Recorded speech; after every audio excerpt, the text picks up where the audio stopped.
The words cut through the smoke and sirens like a blade. "You're coming with me."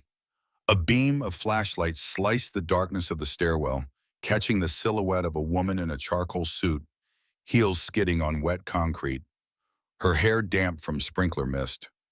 One hand braced against the steel railing, the other clamped to her ribs. Rain hammered against the Lexington Tower's windows, each drop illuminated by the orange glow of flames creeping up the eastern face of the building. Inside, emergency lights flickered in crimson pulses, casting long shadows that danced like demons across smoke-filled corridors. Logan Reed stood firm, the blue fabric of his maintenance uniform dark with sweat, his face illuminated by the beam of his tactical flashlight. "Ms. Winters, the main exit is compromised. I need you to follow me now." Olivia Winters straightened her spine, the CEO of Winters Innovations refusing to bend, even as smoke curled around her ankles. "I don't follow, I lead." A cough ripped through her sentence, betraying the composure she fought to maintain. "Not tonight," Logan replied, his voice steady as the building trembled beneath him. He reached forward, catching her forearm with a grip that said both, "I've got you," and "Don't argue." Fire's spreading faster than it should. System failures on 3 floors. This isn't normal. Olivia's eyes narrowed through the haze. The sprinklers activated too late, alarms delayed by almost 3 minutes. Logan guided her down 3 steps, his movements precise, economical. Someone wanted this fire to have a head start. A ceiling panel crashed down behind them, sending sparks cascading like deadly fireflies. The stairwell door they just passed through buckled with a groan as heat warped the metal. "How do you know this building so well?" Olivia demanded, her breath coming in short gasps as they descended. Logan's eyes never stopped scanning their surroundings. "I know every emergency exit, every maintenance corridor, every weak point. It's my job to know what breaks first when things go wrong." Another explosion rocked the building, and Olivia stumbled. Logan's arms shot out, steadying her with reflexes that spoke of training beyond maintaining office buildings. "Left," she commanded, gesturing toward a landing. "Server rooms that way, critical data." "Right," Logan corrected, guiding her with gentle pressure. "Server room will be a furnace by now. Right takes us to the auxiliary exit with the bad hinge and better odds." Olivia gave him a sidelong look. "You catalog hinges?" "I catalog everything that could get someone killed." They turned into a narrowing corridor, the smell of wet drywall and hot metal thickening the air. A young analyst appeared from nowhere, eyes wild with panic. "I can't find the—" he started, disoriented. Logan pressed his flashlight into the young man's hand and turned it toward the glowing green exit sign. "Go. Don't run. Breathe through your collar. Keep your head down." When the analyst vanished into the smoke, Olivia whispered, "Thank you." Then looking down at her sleeve, "I'm bleeding." "Glass," Logan observed, noticing the thin ribbon of red seeping through expensive fabric. "Superficial. Keep moving." His phone buzzed in his pocket. He eased Olivia to a halt near a junction box, checked the screen. A child's name glowed. "Sophie," he answered on a speaker, keeping his voice calm. "Hey, Bean." A little girl's voice, sweet and sleepy, filtered through the case. "Daddy, you promised story time." "I know," he replied, his tone shifting to something gentler than Olivia had heard from him yet. "The building's having a bad night." "Is the building scarier than the Dragon Book?" "About the same," he said with the hint of a smile. "Who's that?" Sophie asked, clearly detecting another presence. Olivia straightened, surprised at herself when she answered. "Olivia." "Olivia," Sophie repeated, testing in the name. "Are you nice?" The question caught Olivia off guard. She ran companies, not bedtime interrogations. "I'm working on it." Logan's mouth twitched, suppressing a smile. "We're being very nice to emergency exits right now." "That's good," Sophie decided. "Daddy, don't forget your inhaler in your left pocket. You always forget." "Copy that," he said gently. "I'll be home soon." "You better," Sophie responded. "And Olivia, be safe. Daddy always tries to save everyone." The call ended, and for a beat, the sprinkler's rain felt warmer. Olivia studied Logan with new interest. "You have a daughter?" "Sure do." He checked the corridor ahead. "And right now, we need to move." They pushed through a door that groaned on its hinges, emerging onto a catwalk above a loading bay. Below, smoke rolled in slow, ominous waves. A metal dumpster smoldered like a sullen campfire. The alarm wailed, then chopped off mid-cry as backup generators kicked on with a deep mechanical hum. Olivia pointed. Stairwell B will be jammed. C's under renovation. D is rusty but honest. Like you, Logan completed, guiding her forward. Like me, she shot back, oxygen and adrenaline making her reckless. Honest, anyway. He took the lead, testing each step, weight low, shoulder squared. At the base of the catwalk, steam rose from a cracked pipe. He brushed his palm near it, hissed at the heat, then angled his body to shield her as they passed. At the next door, he tugged. It stuck. He set his boot against the frame, leaned in, and the metal shrieked before giving way. They spilled into an alley that smelled of rain, hot wires, and the city's heartbeat. The storm owned the night, rain strafing sideways across pavements, slick with reflected light. Police lights pulsed at the far end of the block, blue and red smearing across puddles. Firefighters moved with orchestrated precision. Someone shouted Olivia's name. She turned. Camera flashes sparked through the curtain of rain, paparazzi wielding telephoto lenses like weapons. Logan put a hand at the small of her back. Head down, walk. You don't have to touch me, she said reflexively, a response honed in boardrooms where physical contact often came with manipulation. Right now I do. He steered her beneath a metal awning, giving them momentary shelter. EMS is over there. You need oxygen. She opened her mouth with a corporate retort, then closed it. Fine. Briefly. A paramedic checked her vitals under the tent. Pulse quick. Oxygen low. Olivia watched the numbers as if they were a volatile stock.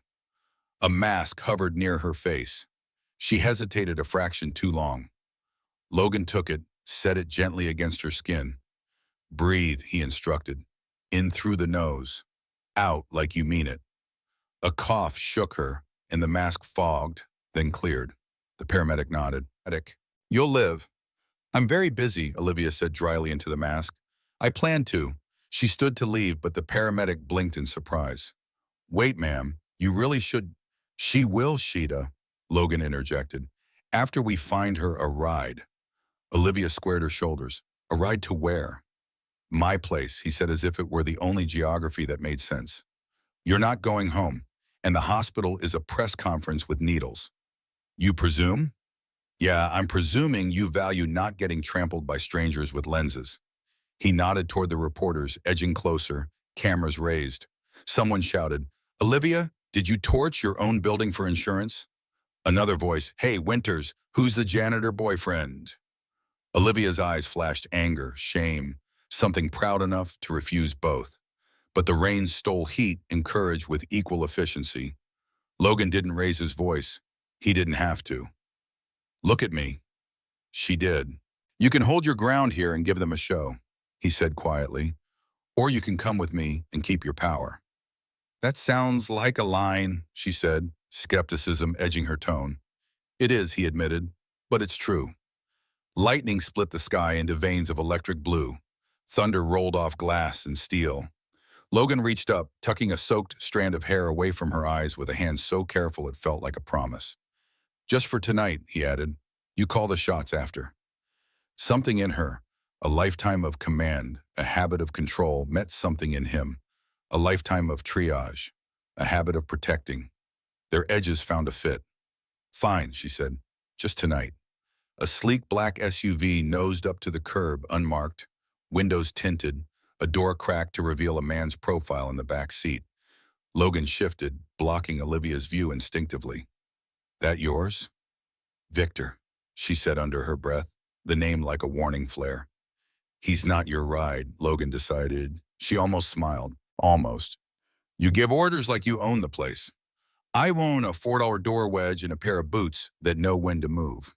He tilted his head toward the far end of the alley. My truck's that way. Cameras surged as they stepped out from the awning. A flash caught the exact moment Olivia stumbled and reached for the only steady thing in the storm, the man in the faded blue uniform. His arm went around her automatically. In the instant before thunder swallowed the street, a lens captured it. Power in exile, leaning into the hands of a man no one saw coming. They vanished into rain so heavy it might as well have been a curtain.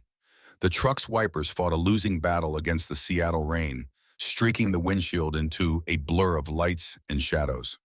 Logan drove with both hands on the wheel, jaw set, eyes scanning the wet streets. Beside him, Olivia sat wrapped in his rain slicker like it was a lifeline she hadn't meant to take. Her phone kept lighting up on the console. Calls from numbers she knew too well. But she didn't touch it. They turned off the main road, the city's hum fading into the low growl of wind through narrow streets. "You always drive this quietly?" she asked, her voice steady, though her fingers tightened on the edge of the seat. "Noise makes people miss what matters," he said. She studied him. "And what matters right now? That you're still breathing, that you're not out there in that mess." She almost laughed. "You say that like you've made a habit of collecting strays." Logan's eyes stayed on the road, only the ones worth saving. Before she could decide how to answer, they turned into a narrow driveway beside a squat brick building with peeling paint. A faded sign above the front stoop read Belmont Apartments, the kind of place you passed without noticing. Logan parked and came around to her side, offering a hand she didn't take until her heels slipped on the wet pavement and she caught his forearm. His grip was steady, unshakable. He didn't smirk or comment, just guided her toward the side entrance. Inside, the building smelled faintly of lemon cleaner and rain-soaked coats. A warm voice called from somewhere ahead. "Logan, that you?" A small woman stepped into view from an open door, silver hair braided down her back, eyes sharp despite her soft smile. She wore a quilted robe and thick wool socks. "Evening, Mrs. Torres," Logan said. "Sorry to bother." "You never bother," she cut in. Her gaze shifted to Olivia, taking in the damp hair, the suit, the exhaustion just under the surface. "And who's this? Don't tell me you finally brought home someone with better shoes than you." Olivia blinked. She hadn't been read so quickly in years. "Livia Winters," she said, extending a hand. Mrs. Torres took it with both of hers. "You look cold, mija, and tired. I'll make tea." "That's not necessary," Olivia started, but Mrs. Torres was already bustling away. "She'll be offended if you refuse," Logan said, "and she's stubborn. Trust me." They stopped at a basement door with two locks, one deadbolt, one latch. He unlocked both, stepped aside for her to enter.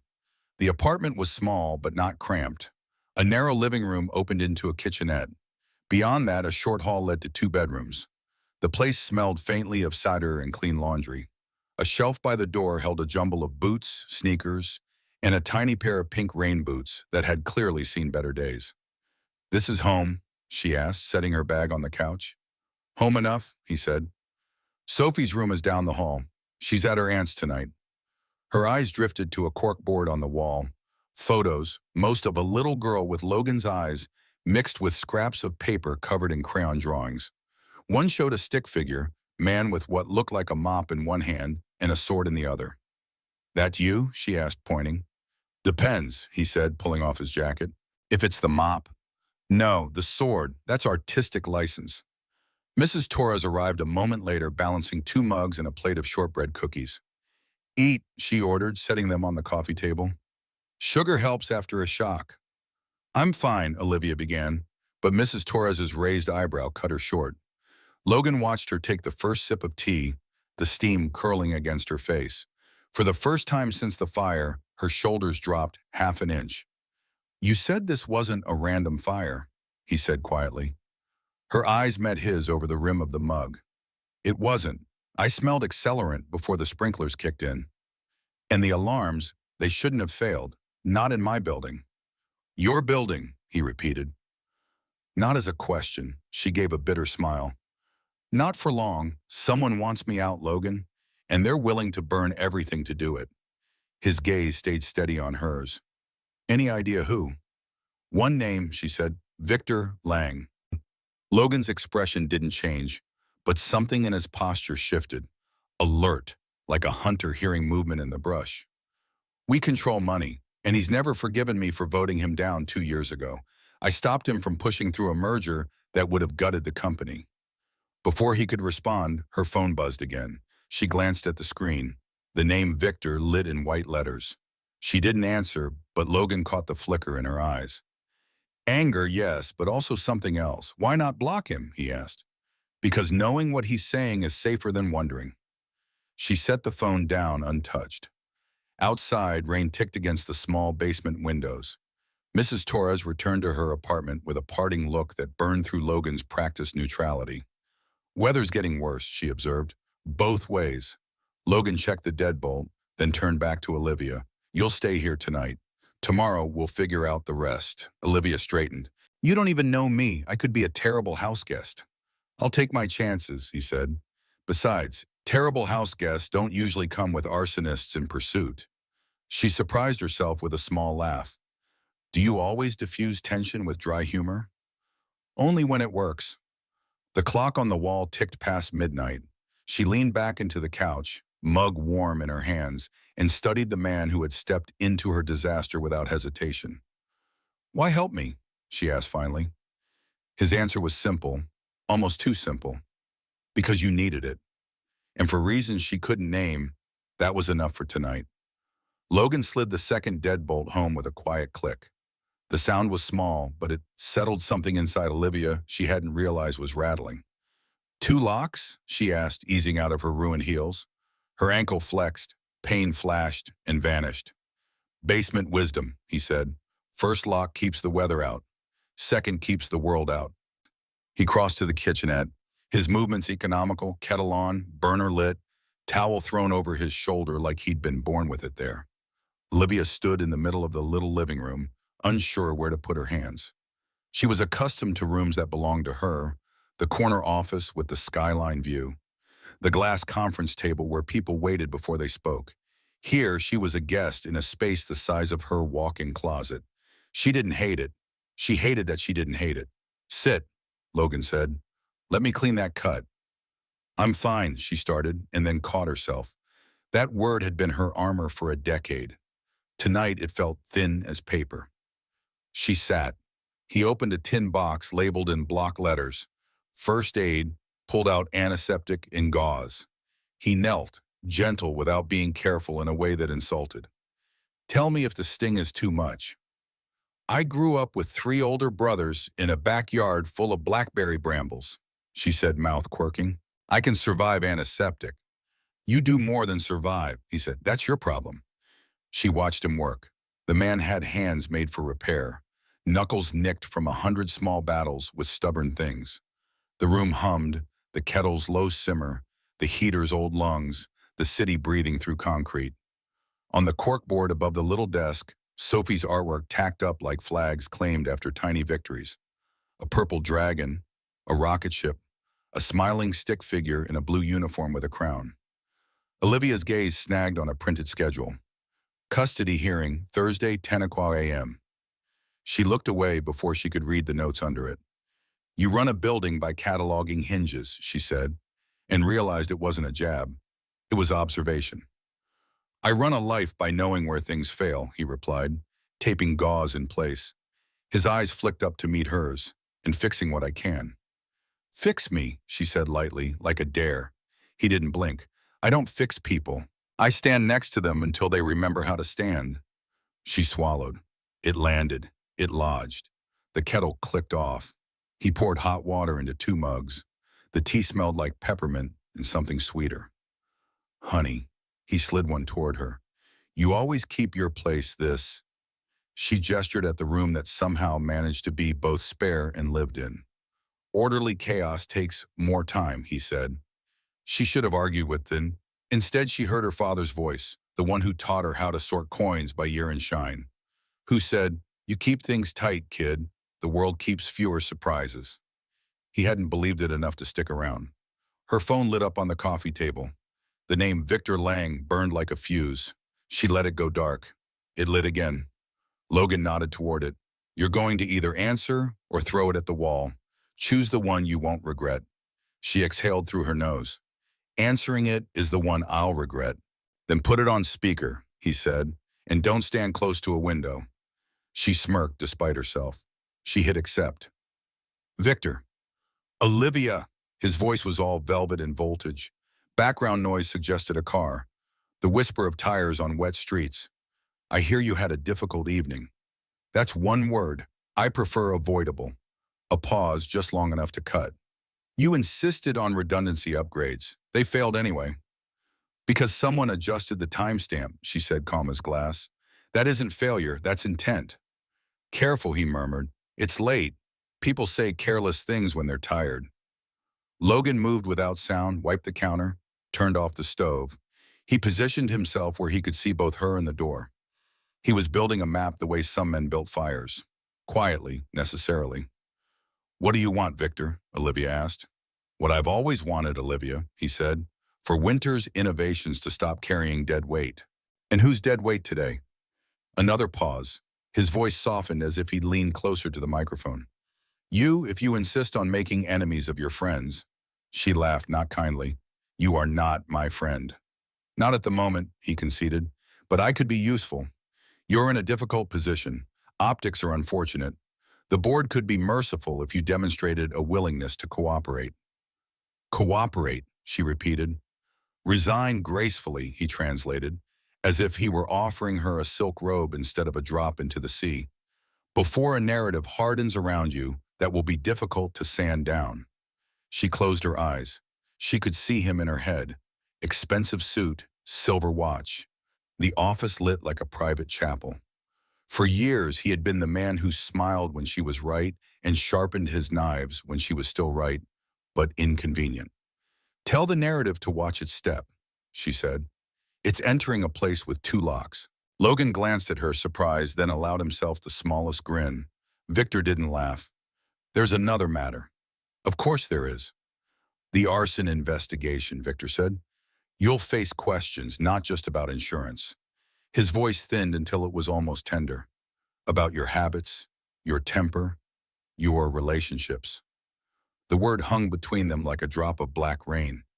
Olivia stared at her own reflection in the dark TV screen. Relationships. She'd had 4 in the last 10 years. All ended with polite statements and an emptier calendar. Do what you have to do, she said. So will I. A silence. When Victor spoke next, something human slipped around the edges, a weariness she'd never heard from him. My son's tuition is due next week. It was so unexpected she didn't answer. Then carefully, I didn't know you had a son. People don't pay attention unless you make them, he said. And there it was, an ache buried under iron. He's good. He wants to be a pianist. Prep school. Scholarships don't cover everything. Olivia pictured him in his office, the framed photo she'd barely noticed before. A boy at a piano in a too-big blazer, fingers curved over keys like they knew where to go. She felt the smallest pull of gravity. Empathy's quiet, annoying tug. You're better when you talk like that, she said softly. I'm better when I win, he replied, and the moment snapped. Sleep well, Olivia. The line clicked dead. She stared at the phone as if it might confess. Then she placed it face down on the table like she was covering a mirror after a death. Logan leaned a hip against the counter. He wanted you scared. He got bored before he got me, she said, but her hands trembled until the mug warmed them back to steady. Do you trust anyone on that board, Logan? Eleanor, she said after a moment. Maybe. When it suits her. She likes control more than she likes me. People who like control can be convinced by evidence, he said, and we'll get some. We? She looked up. He shrugged, emotion that somehow translated to, obviously you don't need a bodyguard, you need a witness, preferably one who catalogs hinges. For the first time that night, her laugh shook loose from somewhere real. You realize I'm not an easy house guest. You say that like it's news. She took another sip of tea. The mint soothed the ash in her throat. Thank you for what? He asked. For not asking questions you wanted answers to. I only ask questions I earn, Logan said. I'll ask some later. A small sound patted down the hall, the soft hum of a machine, a nightlight buzzing faintly, the domestic choir of a house that had learned to sing quietly. Olivia stood and walked to the doorway of the second bedroom. She didn't enter, just stood there. The room was painted the color of watercolor skies. A bookshelf held picture books lined like soldiers pretending not to be silly. A plastic nebulizer sat on the dresser with a sticker that read, Brave Breaths. On the wall, a paper banner spelled Sophie in looped letters that wobbled but did not fall. She felt something she didn't have a word for, something like reverence and grief shaking hands. Does she know how lucky she is? She asked, still looking at the banner. She knows I make terrible pancakes and good promises, he said. Olivia turned back to him. I make great coffee and terrible exits. Then we're complimentary, he said. The heater knocked once, rain pawed at the egress window like a polite animal. She pulled the blanket from the arm of the couch and sat, tucking it around her legs with the unapologetic efficiency of someone who'd slept in airports and boardrooms, and once, memorably, on the floor of a server closet. Logan dimmed the lamp. If you wake up to noise, he said, it's just the pipes complaining. And if it isn't, she asked, then I have 2 locks and a plan, he said. She let her head tip back against the cushion. She thought of Victor's armband, a boy bending over keys, and of Sophie's banner that wobbled without falling. She thought of 2 locks holding their lines in a world built to pry. Something unspooled in her chest. Not surrender, but permission. Good night, Logan. Good night, Olivia. In the dark, the room felt smaller, but the smallness was a blessing. Fewer places for fear to hide. She closed her eyes and for the first time in a long time, slept because someone else was watching the door. The knock came just after sunrise, sharp, deliberate, the kind that announced someone who expected to be heard. Logan opened the door to find Detective Mira Chen standing there. Windbreaker zipped to her chin, hair pulled back in a no-nonsense knot. A notebook bulged from the pocket of her bag, and the expression on her face said she was already halfway into the conversation. Logan? She stepped inside without waiting. Her eyes caught on Olivia, who had just emerged from the hallway in an oversized sweatshirt that wasn't hers. And you must be the CEO everyone's talking about. Olivia's chin lifted. Talking about or talking against? Detective Chen's mouth ticked upward. Depends who's paying for the coffee. She looked back at Logan. We need to talk, both of you. Logan shut the door, sliding the deadbolt. You don't usually come this far without a reason. I have 2, Chen said, dropping her bag under the table. First, the fire wasn't random. Second, your building's internal security logs are interesting. Olivia's voice went cool. Define interesting. They've been tampered with, Chen said. She pulled out a stack of printed screenshots. Timestamps, access logs, anomalies highlighted in yellow. The fire alarm's data feed was delayed by 3 minutes, long enough to make sure the blaze had a head start before anyone could react. Olivia leaned closer, scanning the pages, her jaw tightening. 3 minutes is the difference between a salvageable room and a total loss. Exactly, Chen said. And whoever did it knew the system, knew how to bypass the backup. This isn't amateur work. Logan crossed his arms. And you came to me because you work nights, Chen said. You know who's where when the rest of the city's asleep, and because you're the only person in that building who doesn't owe anyone a favor. Olivia looked at Chen sharply. You're saying this was internal. I'm saying the logs point to someone with high-level access, Chen said. And I'm guessing you already have a name in mind. Olivia didn't answer right away.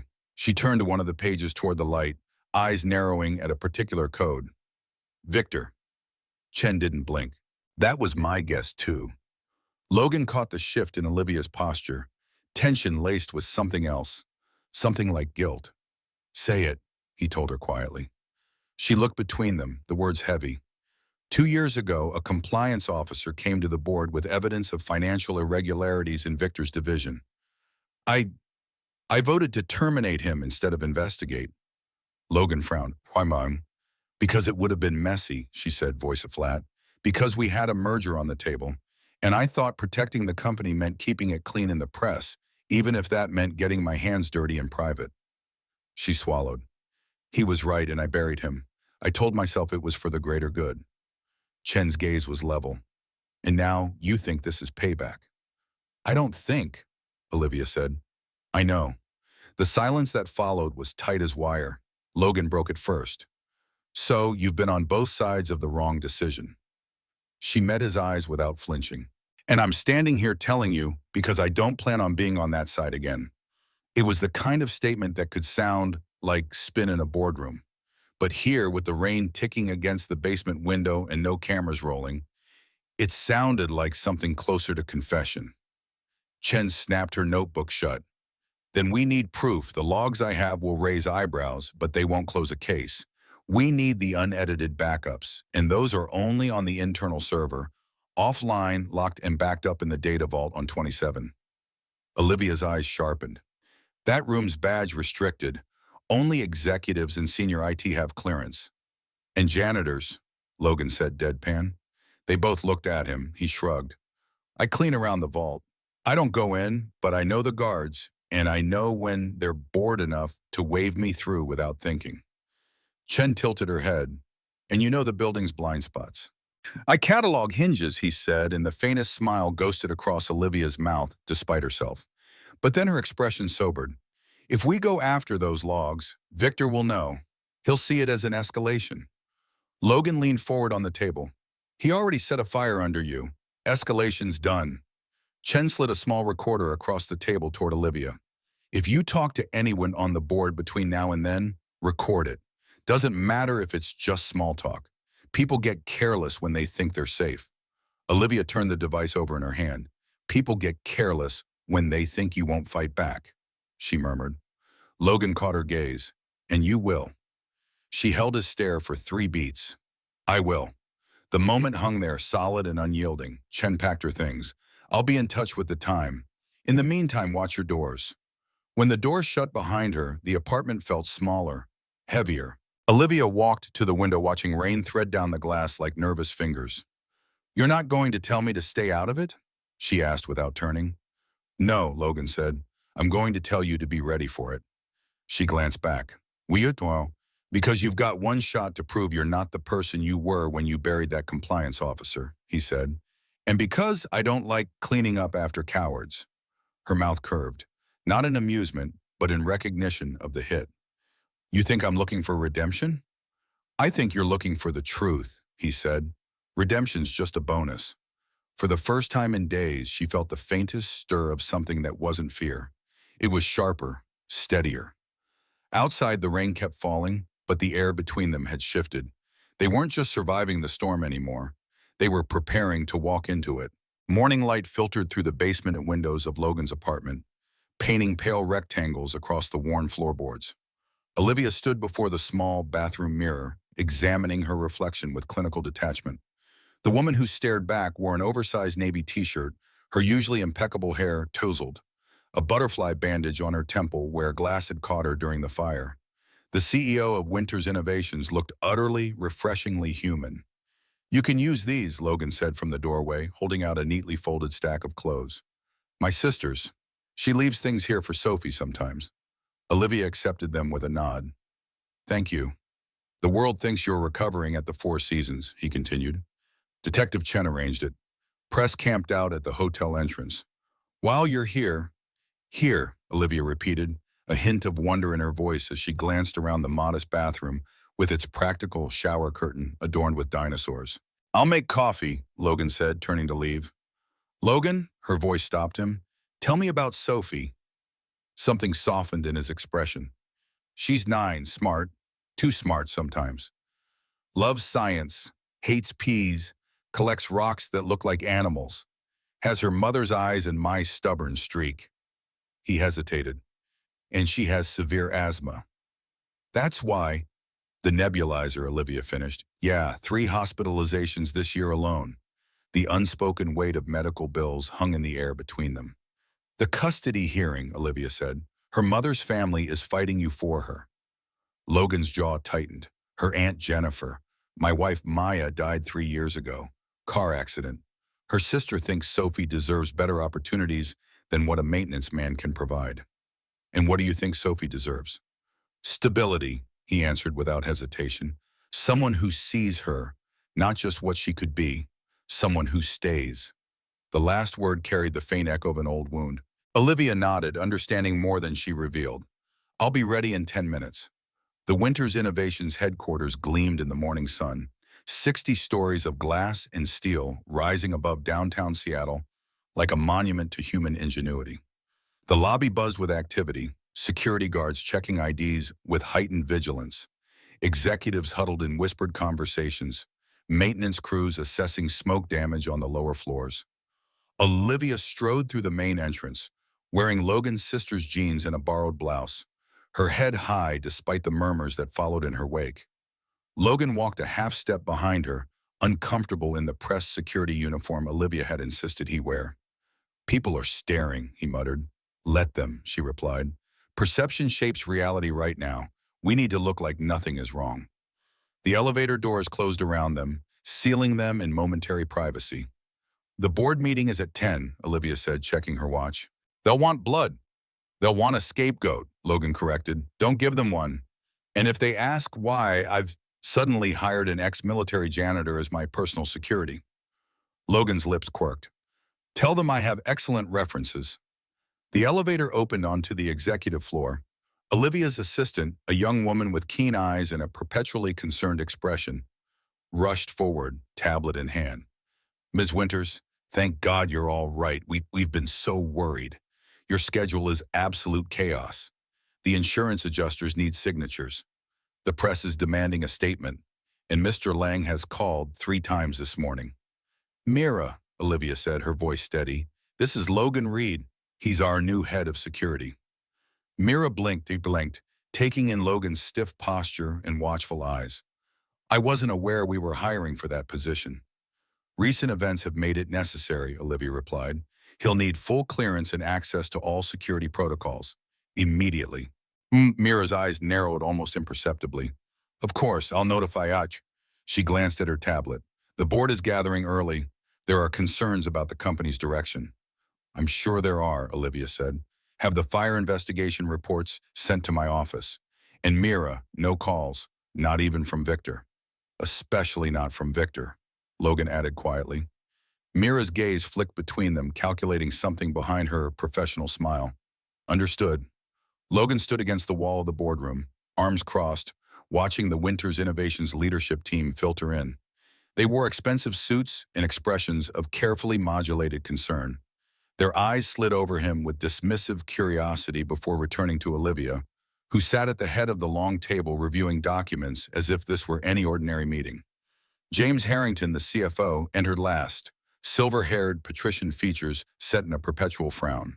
"Olivia," he said, his voice carrying the practiced warmth of a man who had mastered the art of sounding sincere. "We're relieved to see you well. Last night was unfortunate." "That's one word for it," Olivia replied without looking up. "And this is?" Harrington gestured toward Logan. "Logan Reed, our new head of security." Harrington's eyebrows rose. "Rather sudden, isn't it? I don't recall the board approving this position." "The board doesn't approve security personnel," Olivia said, finally meeting his gaze. "I do." "Yes, well," Harrington took his seat. "Speaking of approvals, there are matters requiring immediate attention. Our shareholders are understandably concerned after last night's incident. The stock has already dropped 3 points in pre-market trading." Victor Lang strode in, immaculate in a charcoal suit despite the early hour. 4 points now, he corrected, setting a leather portfolio on the table and falling into a chair. His eyes deliberately avoided Olivia's. Olivia's expression remained neutral, but Logan noticed her fingers tighten almost imperceptibly around her pen. "Victor," she acknowledged, "I'm surprised you're not still answering questions from the fire marshal." A razor-thin smile crossed Victor's face. "I've always been efficient at handling emergencies." "Unlike our current security protocols, apparently." His gaze shifted to Logan, assessing, dismissive. "Though it seems you've taken steps to address that deficiency." Eleanor Pike, the board chairwoman, rapped her knuckles on the table. "Let's focus, shall we? We have a company in crisis, a building with significant damage, and investors demanding answers. Olivia, what's our response?" Olivia stood, commanding the room with quiet authority. "The response is simple. We continue with Project Phoenix. The fire-damaged peripheral offices, but our secure servers remain intact. The prototype testing is still on schedule." "Project Phoenix is precisely what we need to discuss," Victor interjected, opening his portfolio. "The development costs have exceeded projections by 30%. The clinical trial data is promising but not definitive. And now we have a possible security breach. Perhaps it's time to consider alternative approaches." "You mean your approach," Olivia said. "The merger with MedTech Global." "It would solve our immediate financial concerns," Harrington added, "and provide additional security resources." Logan watched the dynamic unfold, recognizing the choreographed nature of the exchange. Victor and Harrington had prepared this assault, with Eleanor playing the role of objective mediator. MedTech wants our research, Olivia said firmly. They don't want a partnership. They want acquisition. If we merge, Project Phoenix becomes their property, and they'll shelve it in favor of their own treatments, which are less effective but more profitable. That's speculation, Victor said smoothly. That's pattern recognition, Olivia countered. They've done it with 3 previous acquisitions, buying innovation to bury it. Eleanor sighed. The fact remains, Olivia, that after last night's incident, confidence in your leadership has been questioned. Perhaps a strategic pause would be prudent. A pause would kill us, Olivia said, her voice lower but more intense. Project Phoenix isn't just another product. It's a breakthrough in respiratory disease treatment. Thousands of patients are waiting for this technology, including children with severe asthma who have no other options. Logan straightened at this, his mind immediately going to Sophie. Victor's smile didn't reach his eyes. Your passion is admirable, Olivia, but business decisions require pragmatism, not sentiment. This isn't sentiment, she replied. It's vision, and it's why this company exists. Eleanor glanced at her watch. We'll revisit this discussion after a full assessment of the fire damage. In the meantime, Olivia, I suggest you prepare a statement for our investors. Confidence is fragile, especially when buildings are not. As the board members filed out, Victor lingered, waiting until only Olivia, Logan, and Mira remained. Your new security detail is quite attentive, he observed, glancing at Logan. Though I wonder if hiring the man who happened to rescue you creates a certain conflict of interest. The only conflict of interest I'm concerned with, Victor, is yours, Olivia replied. Still pushing the MedTech merger after they declined your proposal for a board position. Something dangerous flashed in Victor's eyes. Be careful, Olivia. Glass towers are fragile things. So are reputations. He nodded to Mira as he left. Miss Chen, always a pleasure. When the door closed, Olivia turned to Logan. Tour the Security Operations Center. I want your assessment by end of day. Logan nodded, understanding the dismissal for what it was, a chance to explore the building's vulnerabilities without raising suspicion. As he left, he heard Mira ask, Do you really trust him? Olivia's answer followed him into the hallway. I trust that he has nothing to gain by betraying me. That's rarer than you'd think. The Winters Innovation Security Center occupied half of the 42nd floor, a warren of monitoring stations, server racks, and glass-walled offices. The technology was cutting edge, but Logan immediately spotted the human weaknesses. Officers more focused on their phones than their screens, badge readers with tape over the sensors for convenience, doors propped open with waste bins. You must be the new boss, a voice called from behind a bank of monitors. A heavy-set man in his 50s emerged, extending a hand. Dave Simmons, Security Operations Manager. Logan shook the offered hand, noting the firm grip and assessing eyes. Navy, right? Dave asked. I can spot military a mile away. Marines myself, back when dinosaurs roamed the earth. SEAL? Logan confirmed, warming slightly to the man's straightforward manner. Dave nodded, figured it was something special ops. You've got that look, like you're counting exits and measuring threat levels without even thinking about it. He gestured around the room. So what do you think of our setup? Impressive technology, Logan said diplomatically. The implementation has room for improvement. Dave barked a laugh. Corporate speak for this place is a mess. I've been saying it for years. Got the top-of-the-line toys but can't get approval for proper staffing or training. He lowered his voice. Between us, there's a reason that fire got so out of control. System's been glitchy for months. My reports keep getting lost somewhere between here and the executive floor. Logan's interest sharpened. Lost by whom? Above my pay grade to speculate, Dave said with a meaningful look. But I'll tell you this, the only person who ever followed up on my concerns was Ms. Winters. The rest of them, he made a dismissive gesture. I'd like to see those reports, Logan said. Dave scratched his chin. Officially, they don't exist anymore. Unofficially, he tapped a drawer in his desk. I keep backups. Old habit from the Corps. Always have hard copies when the digital trail gets murky. Smart man. Paranoid man, Dave corrected.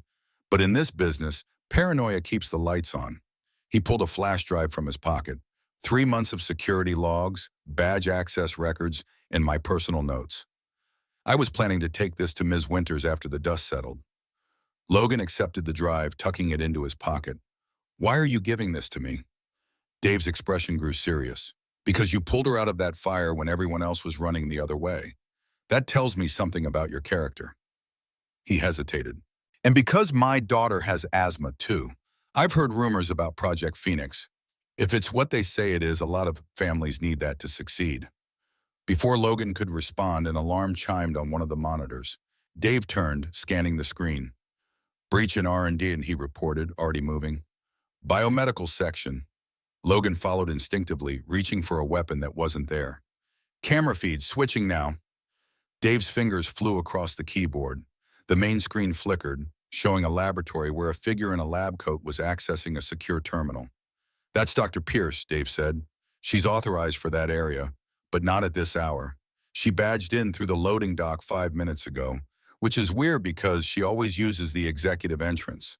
Logan studied the woman's movements, hurried, furtive, checking over her shoulder as she downloaded files to a portable device. That's not normal behavior, he said. Who is she? Head of research. Been with the company forever. She's Mrs. Winter's personal physician too, I think. On screen, Dr. Pierce finished her download and hurried toward the exit, tucking the device into her lab coat. Keep tracking her, Logan ordered. Don't approach, just monitor, and get me everything you have on Dr. Helen Pierce. The school playground hummed with activity, children's laughter rising above the steady drum of rain on metal awnings. Sophie Reed sat alone on a bench under the covered area, a book open on her lap, her small fingers tracing diagrams of the human respiratory system. Her inhaler rested beside her like a constant companion. That looks like advanced reading for 4th grade, Olivia said, approaching carefully, an umbrella in hand, though she stood under the shelter. Sophie looked up, recognition dawning in her eyes. You're Olivia from the phone. That's right. Olivia settled onto the bench. Are you checking up on me for your dad? Sophie's eyebrows rose, interest peaked. Me? Help you? I'm working on a special project, a medical device for people with asthma. I thought you might have some insights, being an expert and all. Sophie sat straighter, pride evident in her posture. I'm not really an expert, just experienced. Experience is its own kind of expertise, Olivia Vedita said. May I? She gestured to the book. Sophie nodded and Olivia examined the page. Detailed illustrations of bronchial passages, annotations in a child's careful handwriting in the margins. Your notes are very precise, Olivia observed. Are you interested in medicine? Science, Sophie corrected. I want to understand how things work so I can fix them when they break. She hesitated. Like my lungs. Olivia felt an unexpected tightness in her chest. That's exactly what my project aims to do. It's called Phoenix, like the bird that comes back from ashes. Sophie's eyes brightened. That's a good name. I thought so too. Olivia reached into her bag, withdrawing a slim tablet. Would you like to see something not many people have seen yet? Sophie nodded eagerly. Olivia activated the tablet, bringing up a 3D model of microscopic particles. These are specially designed in nanobots, tiny robots smaller than a human cell. They can travel into the lungs and help repair damaged tissue or deliver medicine exactly where it's needed. Sophie's mouth formed a perfect O of wonder. That's like science fiction. The best science starts as fiction, Olivia said, until someone makes it real. And this would help people like me? That's the plan. No more emergency room visits in the middle of the night. No more sitting out during recess. Olivia gestured to the playground where other children played. Freedom to run without fear. Sophie studied the images, her young face suddenly serious. Is that why someone tried to hurt you? Because of this? Olivia was startled by the child's perception. What makes you think someone tried to hurt me? Dad always says fires don't just happen in buildings with sprinklers everywhere, and he only gets that look in his eyes when something's really wrong. Sophie closed her book. Plus you're hiding. Famous people don't usually come to school playgrounds unless they're hiding. A laugh escaped Olivia.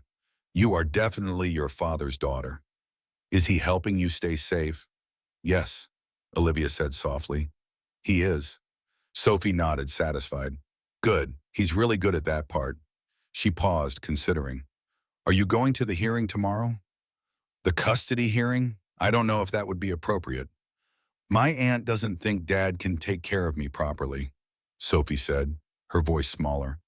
She says his job isn't important enough, and we don't have enough money for my treatments. She looked up at Olivia, vulnerability naked in her expression. But he reads to me every night, even when he's tired, and he never ever misses my doctor appointments, even when his boss gets mad. That's important, isn't it? Olivia felt something crack inside her chest, a thin fissure in the protective wall she'd built around her emotions. Yes, she said, her voice rough with unexpected feeling. That's the most important thing of all. Sophie nodded, then surprised Olivia by leaning against her side, still studying the tablet. I hope your tiny robots work. I'd like to see what it feels like to run without stopping. Olivia hesitated only a moment before putting her arm around the child's thin shoulders. So would I, Sophie. So would I. Logan found Olivia waiting in his truck outside the school, her expression thoughtful as she watched the children filing out at the end of the day. Making friends? He asked, sliding into the driver's seat. Your daughter is remarkable, Olivia said. Perceptive, resilient. She has to be. He started the engine. Everything okay at headquarters? Olivia gazed out the window. If by okay you mean balancing on the knife edge of a corporate coup, then yes, perfectly fine. That bad? Victor's making his move. He's lined up Harrington and at least 3 other board members. They want to pause Project Phoenix and explore the MedTech merger. She turned to him. Did you find anything in security? Several things, Logan said, pulling into traffic. Dave Simmons gave me 3 months of security logs. There's a pattern of access anomalies. Someone using executive credentials during off hours, primarily to the R&D floors. Victor? Not directly. The credentials belong to Dr. Helen Pierce. Olivia's brow furrowed. Helen? That's not possible. She's the heart of Phoenix. She's been with me since the beginning. She was in the lab an hour ago, downloading files to an external device. Behavior consistent with data theft. There must be an explanation, Olivia insisted. Helen wouldn't betray me. She's not just a colleague, she's a friend. Logan kept his eyes on the road. In my experience, proximity doesn't guarantee loyalty. And in my experience, judgment without context is dangerous, Olivia countered. Helen lost her husband to pulmonary fibrosis 5 years ago. Phoenix began as her personal mission. There's no logical reason for her to sabotage it now. Unless she was forced, Logan suggested. Pressure, threats, blackmail. There are many ways to turn an ally. Olivia was silent for a moment. Where are we going? This isn't the way to your apartment. No, Logan agreed. We're making a detour. I think it's time you saw something.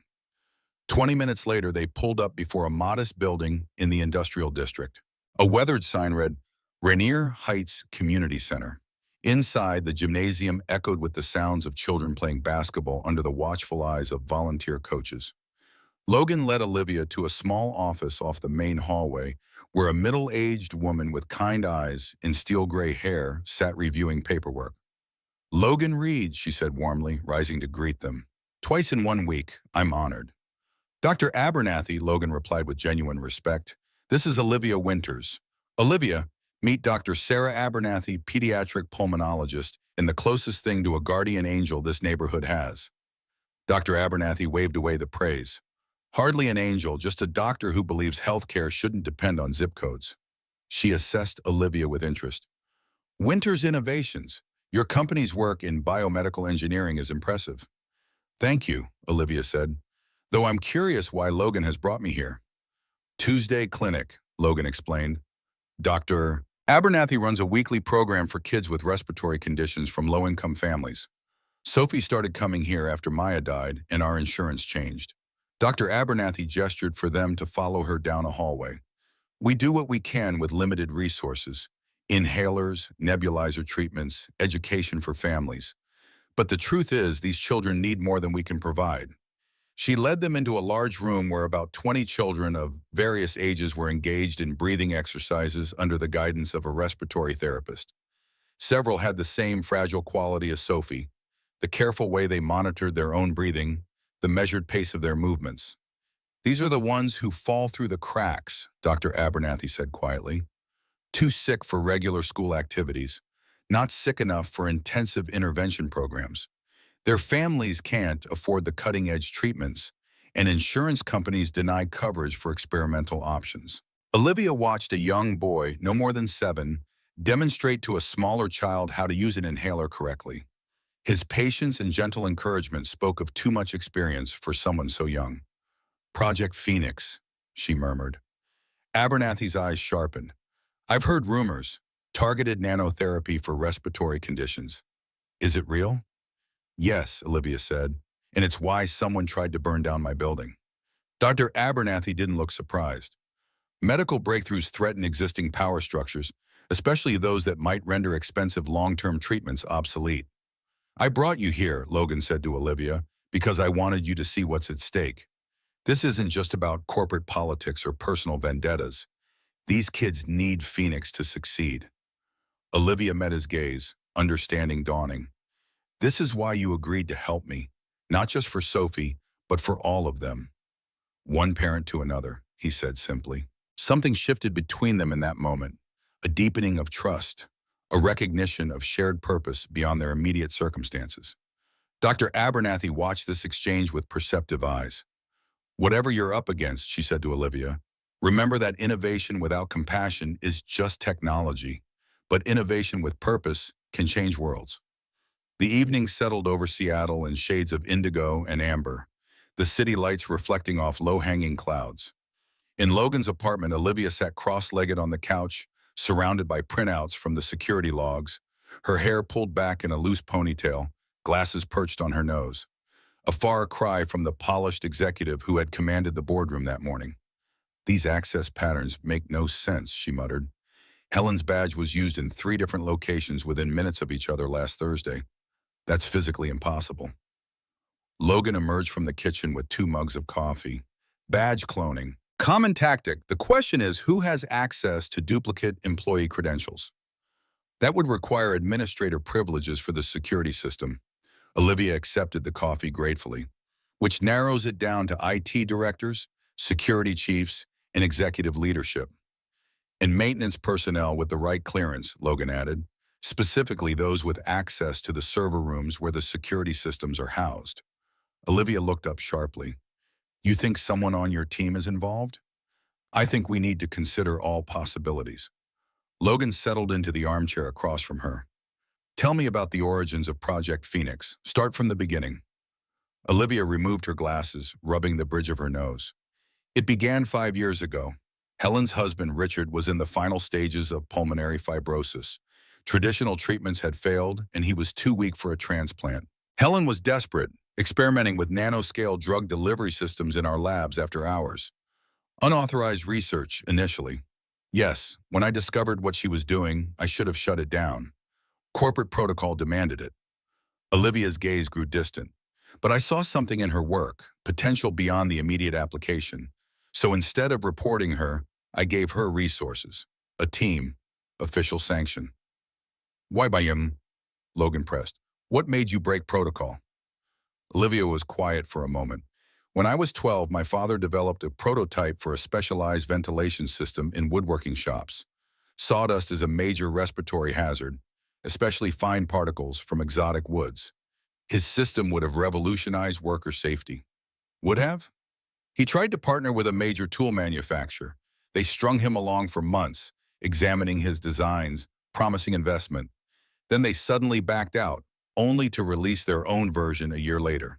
Patent laws were different then, and my father couldn't afford the legal battle.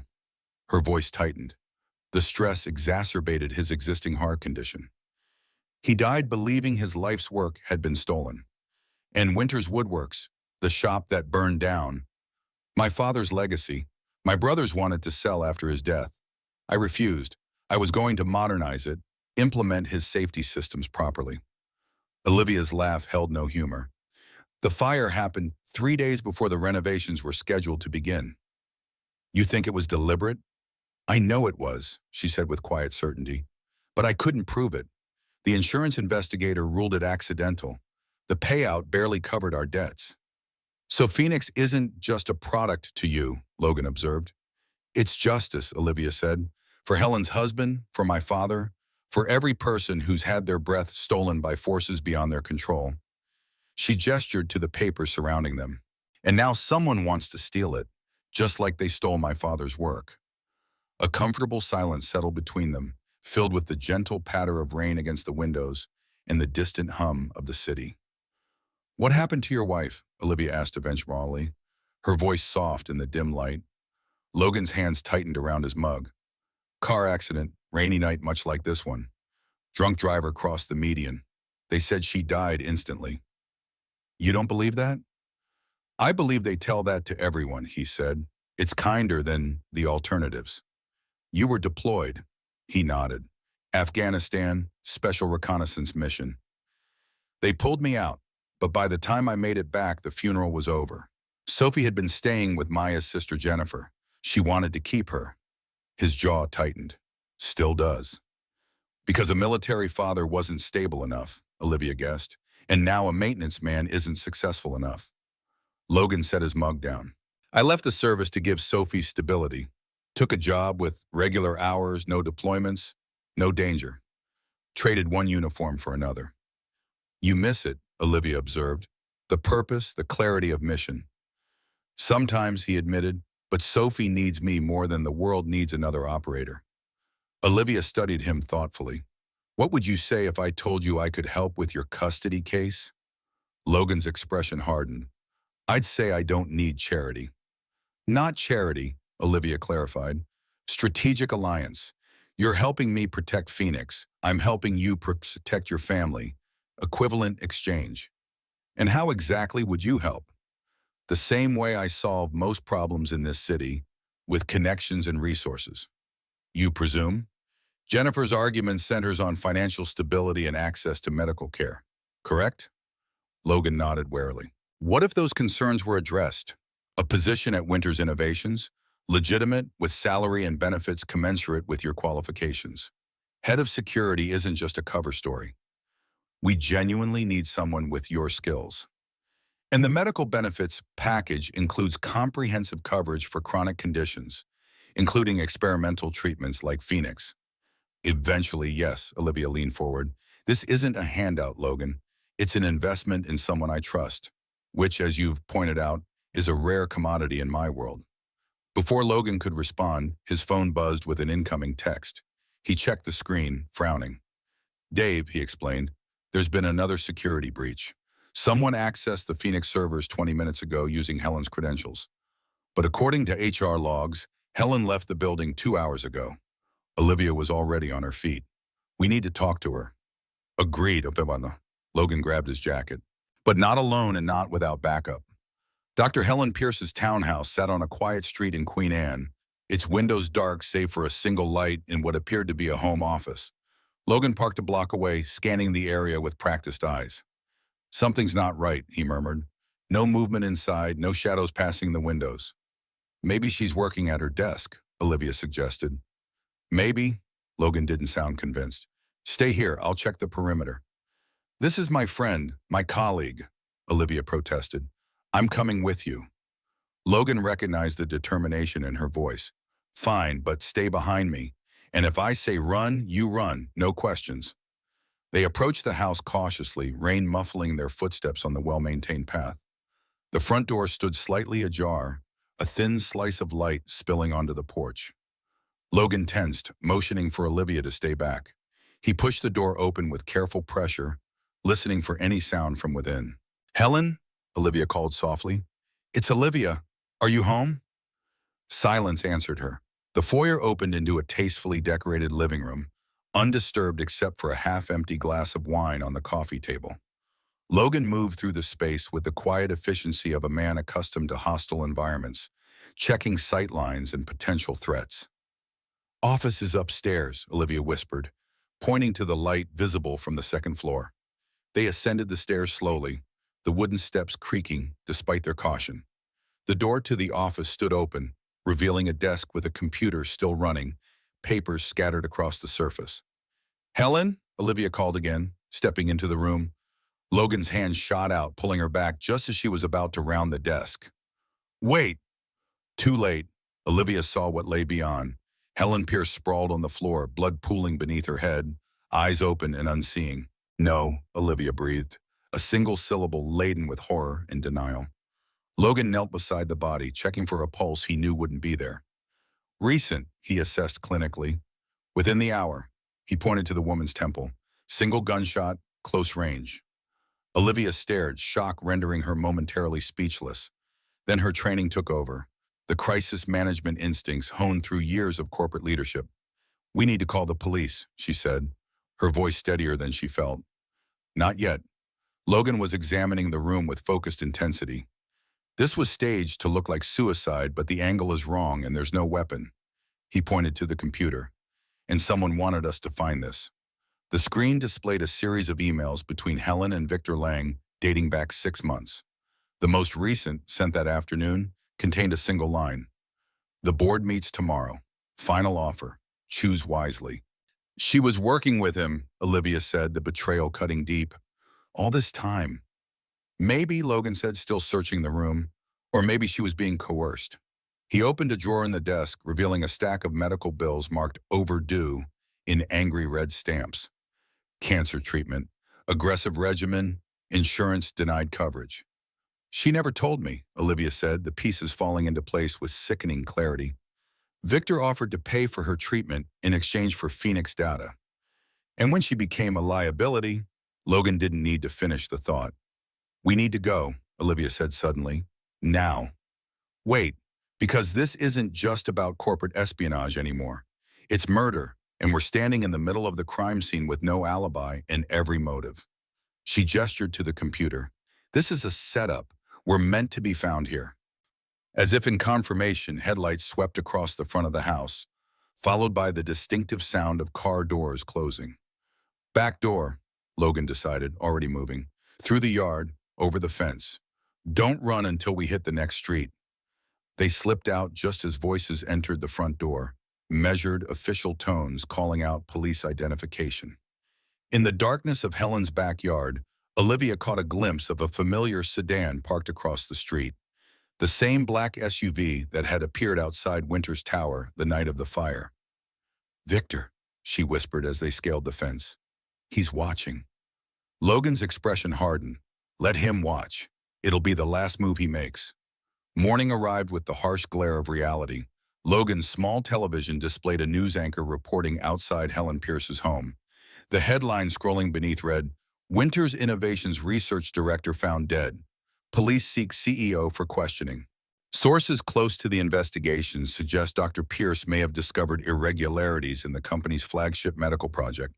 Winter's Innovations CEO, Olivia Winters, who was reportedly the last person to see Dr. Pierce alive, has not been available for comment. Olivia sat at the kitchen table, her face pale but composed as she listened to her own crucifixion in the court of public opinion. They're painting me as a desperate executive, eliminating a whistleblower, she said, her voice flat. The perfect narrative. It's too perfect, Logan replied, switching off the television. Detective Chen will see through it. If they give her the case, Olivia rubbed her temples. Victor has connections in the department. That's why he let us escape last night. He doesn't want me arrested yet. He wants me ruined first. The custody hearing is in 3 hours, Logan said, checking his watch. We can't miss it. Olivia looked at him incredulously. Logan, I'm being implicated in a murder. Your custody case should be the least of our concerns right now. It's not just about custody anymore, he said firmly. It's about establishing public record. If we appear in court as scheduled, documented, and witnessed, it undermines the narrative that we're fleeing justice. Understanding dawned in Olivia's eyes. A legal alibi. Exactly, and he hesitated. Sophie needs me there. I promised her. Olivia's expression softened. Of course we'll go. She stood, straightening her borrowed clothes with a dignity that transcended their humble origins. But first, we need to retrieve something from my apartment. Olivia's penthouse occupied the top floor of an exclusive building overlooking Elliott Bay. The space was immaculate, minimalist, with floor-to-ceiling windows that turned Seattle's cityscape into living art. It felt sterile to Logan, beautiful but unlived in, more showplace than sanctuary. Olivia moved efficiently through the rooms, gathering essentials with the practiced ease of someone accustomed to packing for sudden business trips. In her bedroom, she knelt before a hidden safe, entering a complex code. Victor doesn't know about this, she explained, removing a slim external hard drive. Backup of all Phoenix research, plus financial records documenting the coercion of at least two other scientists on our team. Helen wasn't the first person Victor approached. You knew? Logan asked, surprised. I suspected, Olivia corrected, but I couldn't prove it without revealing I was investigating board members, which would have triggered the very coup we're experiencing now. She slipped the drive into her pocket. There's something else you should see. She led him to a home office where framed photographs lined the walls, Olivia with various dignitaries and business leaders, award ceremonies, charity galas. She pointed to one image half hidden behind others. A much younger Olivia standing beside her father outside a woodworking shop, both covered in sawdust and smiling. Winter's Woodworks, she said softly, the day we installed his first prototype ventilation system. But Logan's attention had caught on another photograph, a group of first responders outside the burned remains of what was clearly the same building. The fire, he said, recognition dawning. I was there. Olivia nodded. I know. I recognized your name when I reviewed your employment file, but I wasn't certain until I saw how you handled the evacuation at Lexington Tower. The same methodical approach, the same focus on minimizing casualties over saving property. You knew who I was when you came to my apartment that first morning. Yes, she admitted. And no, I knew you had been part of the rescue team at my father's shop. I didn't know you had a daughter, or that you were fighting for custody, or that you, she trailed off. That I what? Logan pressed. That you would be someone I could trust, she finished quietly. That part was unexpected. The moment stretched between them, charged with unspoken recognition. Then Olivia's phone buzzed, breaking the spell. Detective Chen, she reported, checking the screen. She wants to meet before the hearing. Says she has information about Helen's death. Could be a trap, Logan warned. Or it could be our only chance to get ahead of this. Olivia tucked the phone away. We have to risk it. The county courthouse loomed like a stone sentinel in the morning light, its steps already crowded with reporters drawn by the double attraction of a high-profile custody case and a murder investigation. Logan and Olivia slipped in through a service entrance, guided by Detective Chen's texted instructions. They found her waiting in a small conference room, her expression grave as she slid a folder across the table. Helen Pierce was murdered by a professional, she said without preamble. Ballistics matched 3 other suicides in the past year, all connected to medical research firms. The killer leaves no prints, no DNA, just a very distinctive bullet trajectory. Victor hired a hitman, Olivia said unsurprised. Not directly, Chen corrected. Victor Lang hasn't made a call or sent an email that could connect him to any of this. He's too careful. But you don't believe we did it, Logan observed. Chen's mouth quirked. Let's just say I find it unlikely that a CEO with no criminal record and a former Navy SEAL would commit murder so sloppily. Besides, building security footage shows both of you entering Logan's apartment at 7:42 p.m. and not leaving until 10:15 p.m. Helen was killed around 9:30. Relief washed over Olivia. So we're cleared? Officially, you're persons of interest, not suspects. But that could change. Chen leaned forward. The evidence at Helen's house was too convenient. Someone wants you to take the fall for this, and they have resources to make it happen. Why are you helping us? Logan asked bluntly. Chen studied them both for a moment.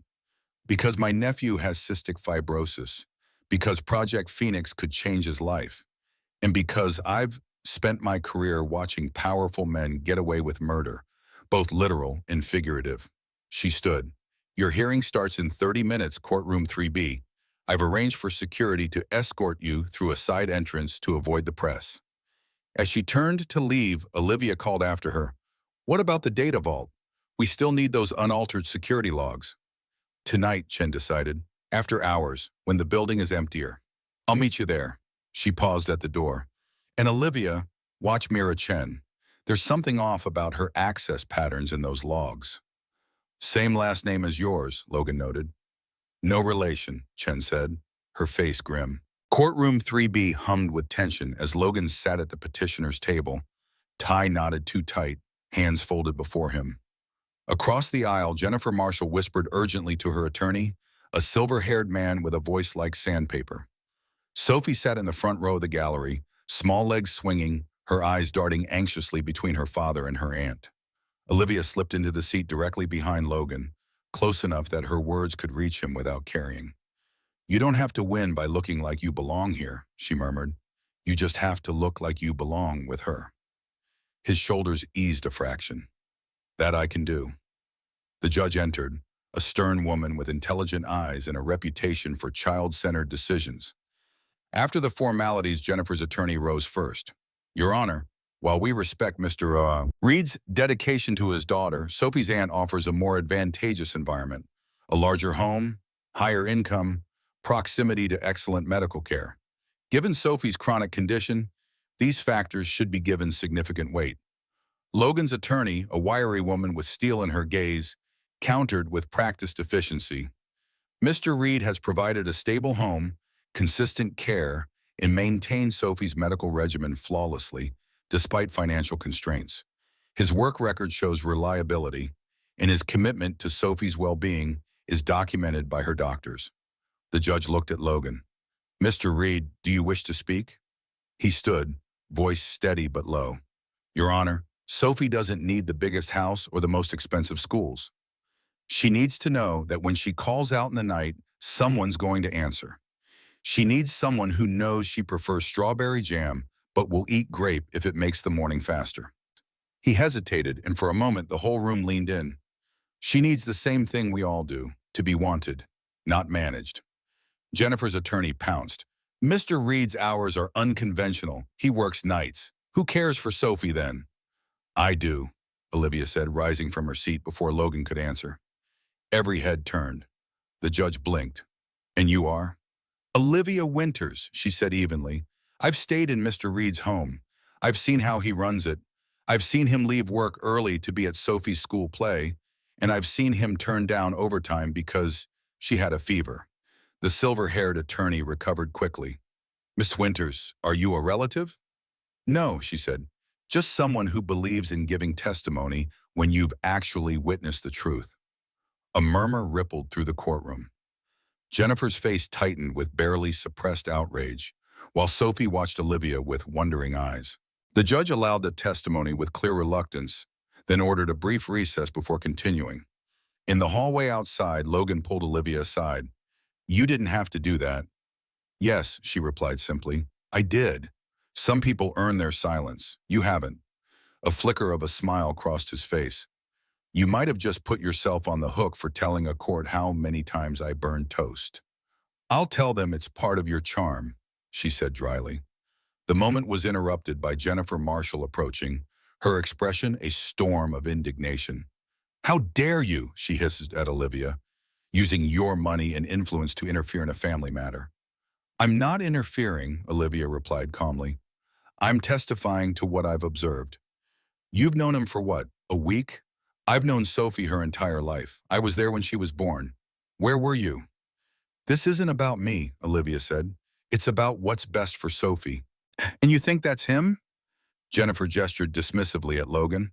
"A janitor who can barely afford her medications? Who lives in a basement apartment with secondhand furniture?" Something dangerous flashed in Olivia's eyes. "I think it's the father who sees her for who she is, not what she lacks, who teaches her that worth isn't measured by square footage or bank accounts." "How noble," Jennifer sneered. "Easy to romanticize poverty when you've never experienced it." "You'd be surprised what I've experienced," Olivia said quietly. Before Jennifer could respond, her attorney appeared, gesturing urgently. "Court's resuming, and you have a call. Says it's urgent, something about financial backing for your case." Jennifer hesitated, then followed her attorney, casting one last venomous glance at Logan and Olivia. "That was interesting timing," Logan observed. Olivia's expression revealed nothing. "Yes, wasn't it?" When court reconvened, a subtle shift had occurred. Jennifer appeared distracted, conferring anxiously with her attorney. The judge reviewed the submitted evidence, then delivered her ruling with measured authority. "While both parties clearly care for Sophie's well-being, Stability and emotional bonds must take precedence over material advantages. Pending a home evaluation, primary custody will remain with Mr. Reed with liberal visitation rights for Ms. Marshall. Relief washed over Logan's face as Sophie darted forward to embrace him. Over her head, his eyes met Olivia's, conveying wordless gratitude. Outside the courthouse, as they descended the steps, Logan's phone rang, a number he didn't recognize. "This is Reed," he answered. "Mr. Reed, this is Dana with Child Protective Services," a professional female voice informed him. "We'll be conducting your home evaluation tonight at 7. Logan frowned. "That's fast." "Court orders sometimes are," Dana replied smoothly. "See you then." As he ended the call, Olivia studied his expression. "That's not standard procedure, is it?" "No," he said slowly. "It's usually scheduled days in advance." Her gaze sharpened. "Victor." Logan didn't answer, but the truth settled between them like a lit fuse. The battle for Sophie had become another front in the war, a vulnerability to exploit, a pressure point to squeeze. "We need those security logs," Olivia said. "And we need to be home by 7, Logan added, watching Sophie chat animatedly with Dr. Abernathy, who had come to support them. "I won't give them any ammunition." Olivia's phone chimed with a news alert. Her face paled as she read the headline. "Winter's Innovation Stock Plummets. Board calls emergency meeting." "Victor's making his move," she said. "He's using Helen's death in my absence to force a leadership vote." "What time?" 6 o'clock. Olivia's jaw set with determination. "Looks like we have a busy evening ahead." Winter's Tower stood outlined against the darkening sky, its upper floors illuminated like a corporate lighthouse. The emergency board meeting would be starting now.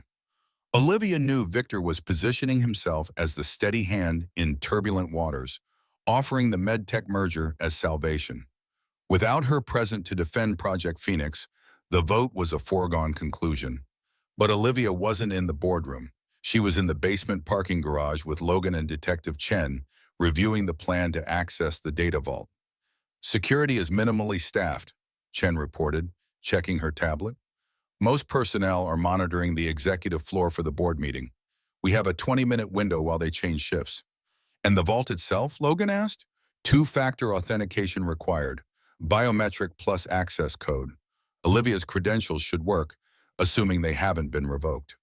"If they have," Olivia said, "we'll need to be creative." She checked her watch. "It's nearly 6. Victor will be starting his presentation now. And we need to be home by 7 for the CPS visit," Logan reminded her. "This has to be quick and clean." They moved through service corridors, avoiding the main areas where they might be recognized. The data vault occupied a secure section of the 27th floor, a reinforced room housing the company's most sensitive information, including backup security logs. As they approached the final corridor, Chen raised a hand in warning. "Guard station ahead, not on the rotation schedule." Through the glass partition, they could see a security officer seated at a monitoring station, eyes fixed on screens displaying the executive floor. "We need a distraction," Logan murmured. Chen nodded. "I can trigger a minor security alert on the opposite side of the building. Should draw him away for a few minutes." "Do it," Olivia decided. Chen tapped commands into her phone. Moments later, alarms chimed softly in the distance. The guard hesitated, then rose and hurried toward the sound. "Now," Logan urged, already moving. They reached the vault entrance, a heavily reinforced door with a biometric scanner and keypad. Olivia pressed her palm to the reader, holding her breath as it scanned. Green light. Accepted.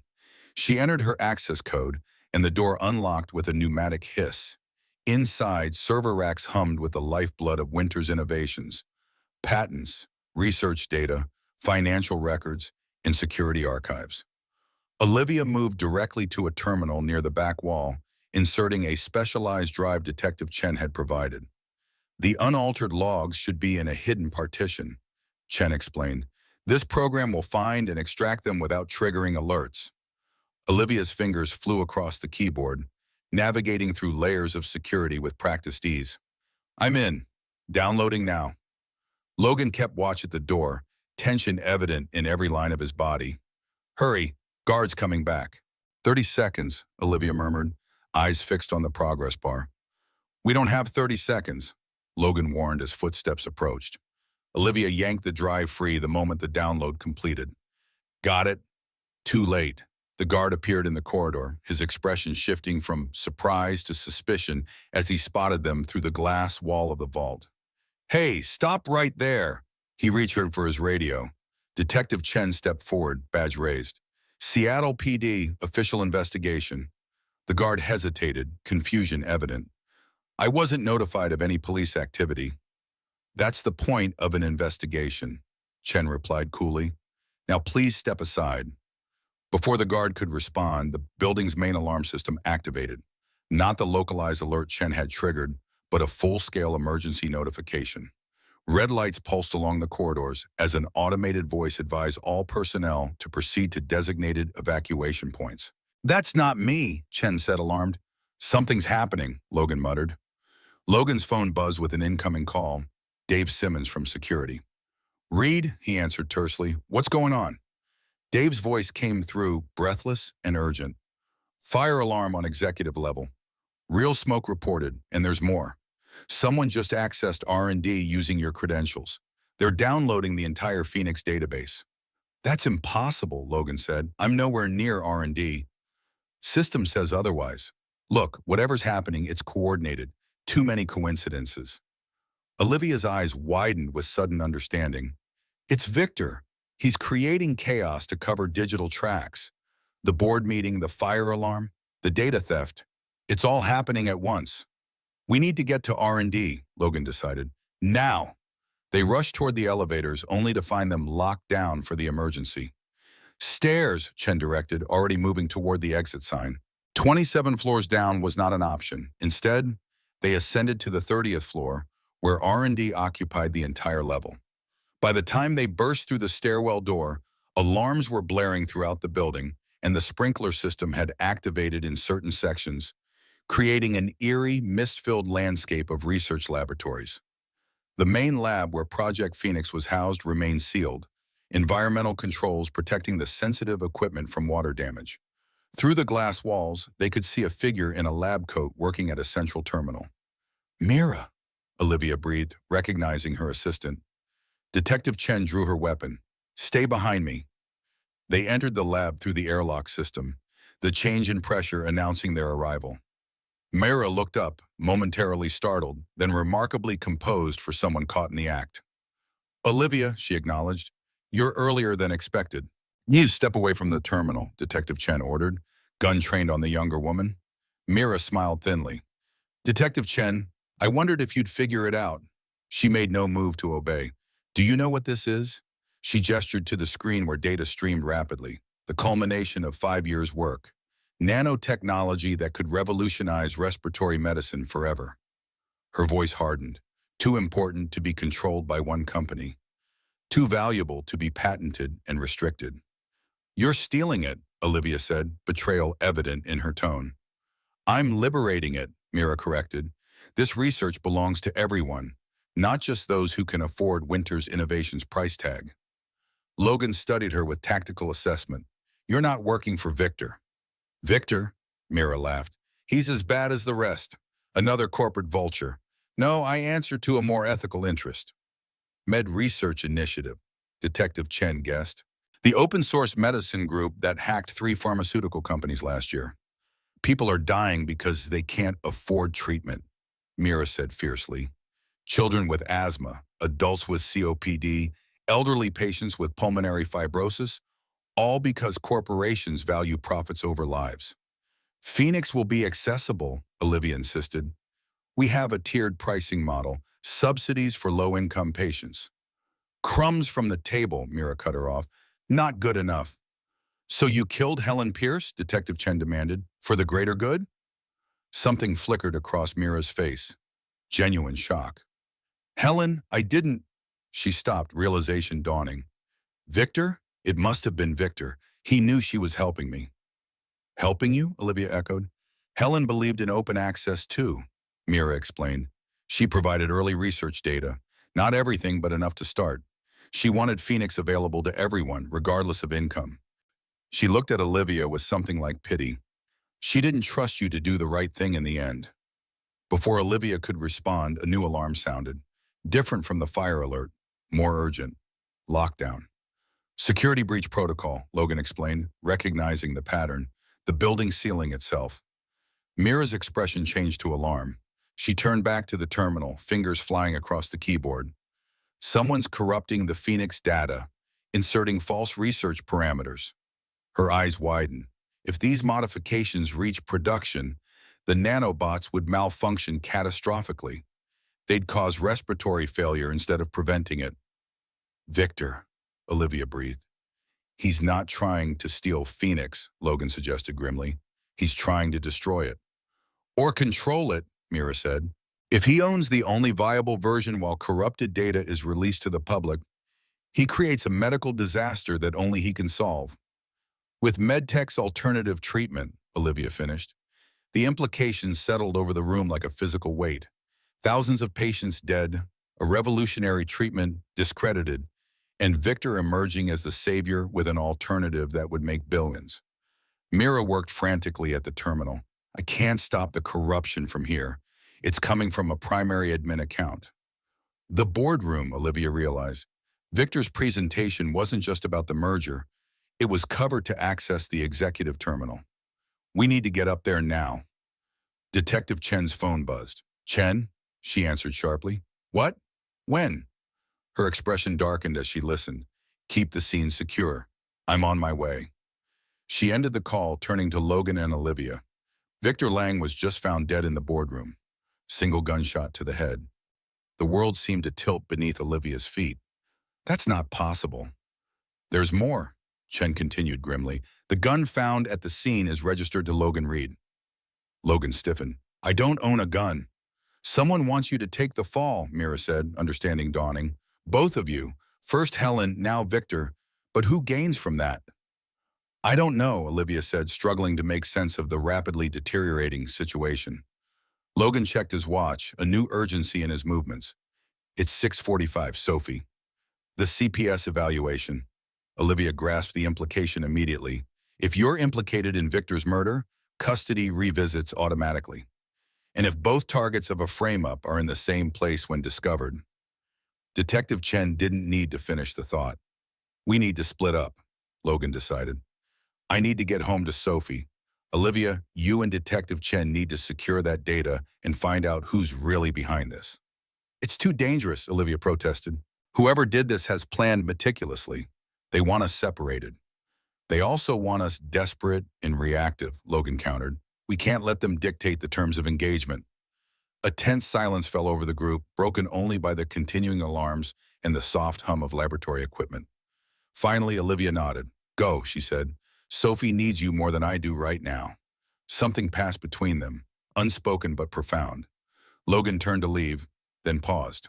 Olivia, he said, his voice low with intensity. This isn't over. No, she agreed. It's just beginning. As Logan disappeared through the laboratory doors, Olivia turned back to the terminal where Mira still worked to contain the data corruption. Now, she said with renewed determination, let's find out who's trying to destroy everything we've built. The rain had returned to Seattle with a vengeance, sheets of water cascading from a sky as dark as gunmetal. Logan Reed navigated the slick streets with the focused precision of a man whose world had narrowed to a single imperative: reach Sophie before the trap closed completely around them. His windshield wipers fought a losing battle against the downpour as he dialed Mrs. Torres's number again. Still no answer. The court-appointed CPS evaluation, suddenly scheduled for tonight. It wasn't just suspicious timing, it was part of an elaborate chess game where Sophie had become a pawn. The Belmont apartments loomed ahead, windows glowing like warm beacons in the storm. Logan pulled into the lot, noting immediately the unfamiliar sedan parked in the visitor space. Sleek, black, government plates. His military instincts hummed with warning. Inside the building, the familiar scent of lemon cleaner did nothing to ease the tightness in his chest. He took the stairs two at a time, slowing only as he approached his floor, senses alert for any sign of danger. Mrs. Torres stood outside his apartment door, arms folded across her chest, her normally warm expression replaced by granite resolve as she faced a well-dressed woman with a clipboard. I keep telling you, Mrs. Torres was saying, Mr. Reed was called to an emergency. He'll be here any minute. Procedure requires that we begin the evaluation at the scheduled time, the woman replied, her voice professionally detached. His absence is concerning, especially given the circumstances. What circumstances would those be? Logan asked, stepping into view. Both women turned, Mrs. Torres's face flooded with relief, while the CPS worker, Dana, according to her ID badge, regarded him with cool assessment. Mr. Reed, you're late. There was an emergency at work. He moved past her to his door, keying in the lock without taking his eyes off her. Where's Sophie? Inside with my colleague. Standard procedure, separate interviews to ensure candid responses. Alarm prickled along Logan's spine as he pushed open the door. The apartment was oddly quiet, the absence of Sophie's usual chatter conspicuous. A man in a dark suit sat at the kitchen table, making notes on a tablet. Sophie, Logan called, fighting to keep his voice calm. The man looked up. Mr. Reed, your daughter is in her room collecting some items. We've explained that she'll be staying with her aunt tonight while we complete our assessment. That's not authorized, Logan said, his voice dropping to a dangerous register. The court ruling today maintained my custody. New information has come to light, Dana said from behind him. Potential criminal involvement. For Sophie's safety, temporary placement with a relative is standard protocol. What new information? But even as he asked, Logan knew. Victor's murder, his gun at the scene. The frame was being closed with ruthless efficiency. Sophie emerged from her bedroom, backpack clutched to her chest, eyes wide with confusion and fear. Dad, they said I have to go with Aunt Jen tonight, that you're in trouble. Logan knelt to her level, projecting a calm he didn't feel. There's been a mistake, Bean. Everything's going to be fine. Mr. Reed, Dana interjected, please don't make promises you can't keep. It only confuses the child. Sophie's lower lip trembled. They said you hurt someone. No, Logan said firmly. I didn't hurt anyone. Someone's trying to make it look like I did. He reached for his phone. I'm calling my attorney. The male CPS worker moved with surprising speed, placing a restraining hand on Logan's arm. I'm afraid we can't allow that right now, Mr. Reed. If you interfere with this placement, we'll be forced to involve the police. Mrs. Torres stepped forward, indignation radiating from her small frame. This is wrong. You know it's wrong. It's procedure, Dana repeated, the word hollow in the tense apartment. Logan's mind raced through options, each more desperate than the last. A standoff would traumatize Sophie. Violence was unthinkable. Running would confirm guilt. He needed time. Time to expose the real killer. Time to protect his daughter. Let me call her aunt, he said finally. If Sophie has to go somewhere tonight, I want to speak with Jennifer myself. Dana hesitated, then nodded. 5 minutes, supervised. As Logan dialed, Sophie moved to his side, pressing against him with the instinctive need for reassurance. He wrapped one arm around her shoulders, holding her close while the phone rang. Jennifer Marshall speaking. Jennifer, it's Logan. There are CPS workers here saying Sophie needs to stay with you tonight. A pause. Yes, I've been notified. My attorney called an hour ago. Did he tell you why? Did he tell you I'm being framed for murder? Another pause. Longer this time. He said there were serious allegations, that it would be better for Sophie to be with me until things are clarified. And you believe that? After everything today, after the judge ruled in my favor, you're just going to go along with this? What choice do I have, Logan? Jennifer's voice cracked slightly. If I refuse and something happens to her, I'd never forgive myself. At least with me, she's with family. The last word hung between them, laden with implication. Not you, not really family, just the man who married her sister. Jennifer. Logan lowered his voice, aware of the CPS worker's watchful presence. Please, something is very wrong here. The timing, the rush, none of this follows normal procedure. I think Sophie might be in danger. From what? I don't know yet, but I'm asking you, begging you to be careful. Don't let anyone take her from your sight, not even for a minute. Silence stretched across the line. Then you really believe she's in danger? Yes. Okay. Jennifer's voice firmed with decision. I'll keep her safe, Logan. Whatever's happening, Sophie won't pay the price. Thank you. Relief loosened the vice around his chest. Let me talk to her before she goes. Logan knelt again before Sophie, brushing damp hair from her forehead. Hey, Bean, you're going to stay with Aunt Jen tonight. Wika, large eyes so like her mother's, searched his face for reassurance. Because some grown-ups made a mistake, and I need a little time to fix it. He glanced meaningfully at the CPS workers, daring them to interrupt. But I promise I will come for you. Nothing in this world could stop me. Sophie nodded solemnly, then reached into her backpack, extracting her beloved copy of The Dragon with the Chocolate Heart. She pressed it into his hands. For luck, she whispered. Dragons always keep their promises. Logan's throat tightened painfully. Always, he agreed. He stood, facing the CPS workers with cold determination. I want your names, badge numbers, and supervisor contact information. My attorney will be in touch tonight. Dana handed him a business card. Everything's in order, Mr. Reed. We're just doing our job. As they led Sophie away, she looked back once, a small hand raised in farewell. Logan stood in the doorway, memorizing every detail of her face, the weight of the book in his hands, his only anchor to sanity. This isn't right, Mrs. Torres said beside him as the CPS workers escorted Sophie to their car. First the fire, then that poor doctor, now this. Someone's trying to destroy you both. Not trying, Butterbun, Logan corrected, watching the taillights disappear into the rain. Succeeding. He pulled out his phone, dialing Olivia's number. When she answered, the background noise suggested she was still at Winter's Tower. They took Sophie, he said without preamble.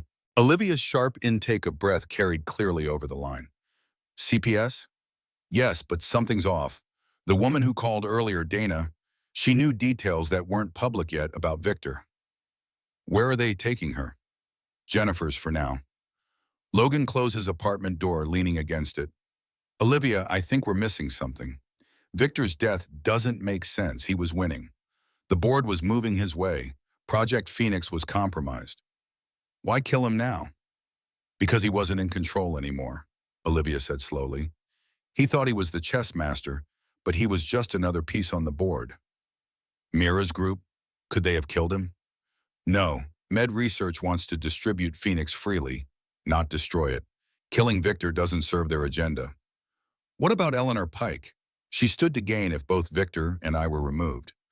Maybe, but this feels personal. The attack on me, framing you for murder, taking Sophie, these aren't just business moves. Whoever's behind this wants us to suffer before we fall. The realization settled between them, a dark current of understanding. We need to regroup, Olivia decided. Detective Chen and I have secured the Phoenix data. Mira's helping us trace the source of the corruption.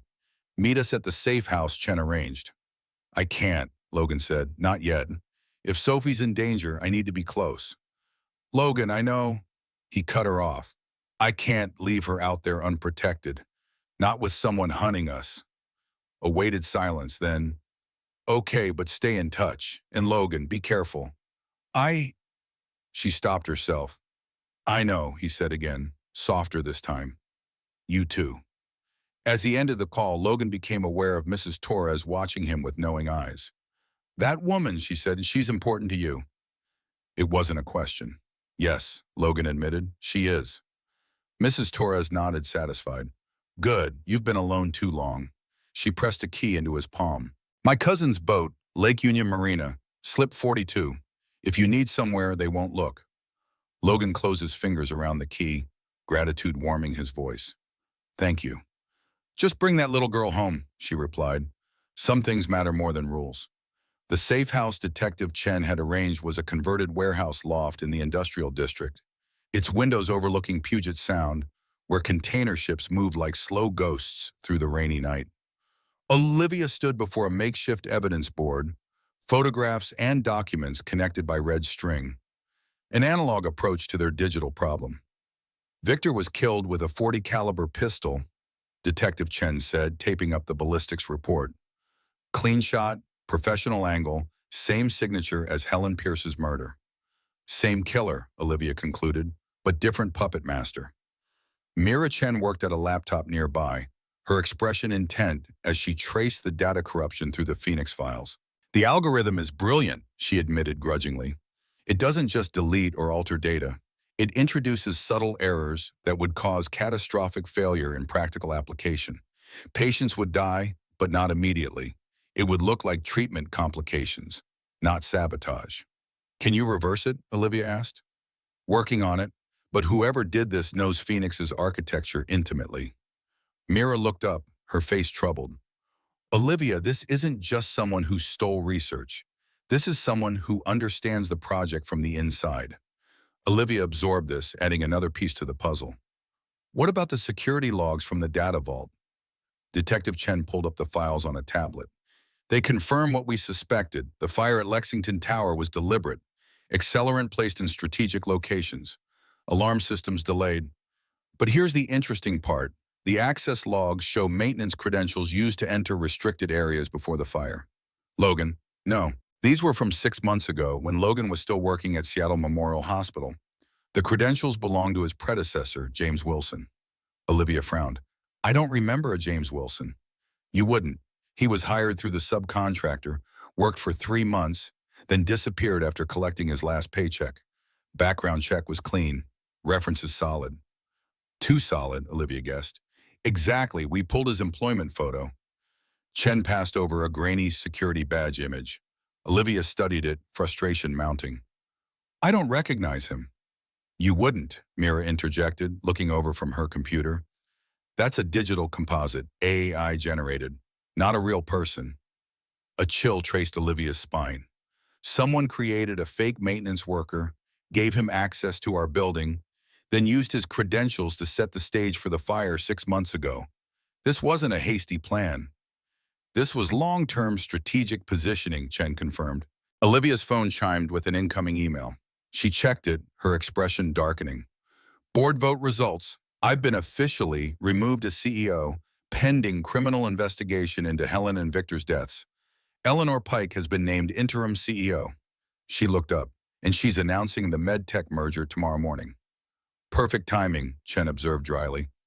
Too perfect, Olivia turned back to the evidence board, the pattern finally emerging from the chaos. We've been looking at this all wrong. We assumed Victor was the mastermind, that all of this was his plan to gain control of Phoenix. But what if he was just another target? What if someone else wanted both of us out of the way? Eleanor? Mira suggested. No, Olivia shook her head. Eleanor is opportunistic, not methodical. This level of planning, the personal nature of the attacks, this feels like revenge. Detective Chen straightened, understanding dawning. Someone with a grudge against both you and Logan. Someone connected to both Winter's innovations and Sophie, Olivia continued, the pieces falling into place. Someone who knew about the custody hearing, who had access to Phoenix research, who understood building security, Mira listed, and who benefits from all of you being destroyed, Chen finished. Olivia turned to the board again, eyes locking on a photograph she'd overlooked, a corporate event from 2 years ago. The executive team gathered around a charity check presentation. In the background, barely noticeable, a familiar face. Chen, she said slowly, I need you to run a background check on Jennifer Marshall, Logan's sister-in-law. Why? Because I think I just found our connection. Jennifer Marshall's home in Queen Anne Hills projected tasteful affluence. Colonial architecture, manicured garden, warm lights glowing behind curtained windows. Logan watched from his truck parked down the street, rain drumming on the roof as he monitored the house for any sign of danger. His phone vibrated with an incoming call from Olivia. Jennifer is connected to MedTech, Olivia said without preamble. She worked in their legal department 5 years ago, specializing in intellectual property. And guess who she reported to? Richard Pierce, Helen's husband. Logan's blood ran cold. Helen's husband worked for MedTech until he got sick. He was developing a patent strategy for respiratory treatments when he was diagnosed with pulmonary fibrosis. After he died, Helen joined Winters to continue his research from a different angle, or so we thought. You think Helen was a plant? Not exactly. I think she genuinely wanted to develop Phoenix to honor her husband. But Jennifer may have used that connection to gain inside information. When Sophie started showing symptoms of severe asthma, Jennifer's interest in Phoenix would have become personal. Logan's mind raced, connecting dots. The custody battle, Olivia confirmed. It wasn't just about Sophie. It was about getting control of a potential Phoenix test subject, her own niece. And with you out of the picture, convicted of murder. She'd have full custody and access to experimental treatments through MedTech. Logan's grip tightened on the phone. I need to get Sophie out of there now. Logan, wait. We don't have enough proof yet. If you storm in there, you'll just confirm their narrative that you're dangerous and unstable. I'm not leaving my daughter with someone who might use her as a test subject. I know, Olivia's voice softened, but we need to be smart about this. Detective Chen is getting a warrant based on Jennifer's undisclosed conflict of interest. Give us 1 hour to do this legally. Logan watched as a second car pulled into Jennifer's driveway, a luxury sedan he didn't recognize. A man in a business suit emerged carrying a briefcase. Someone just arrived at Jennifer's, he reported. Corporate type, not medical. Can you get closer? See who it is? I'll try. Logan exited his truck, using the neighboring properties for cover as he moved toward Jennifer's house. The rain provided useful concealment as he approached a side window where voices drifted through partially open blinds. The board vote is complete, the male visitor was saying.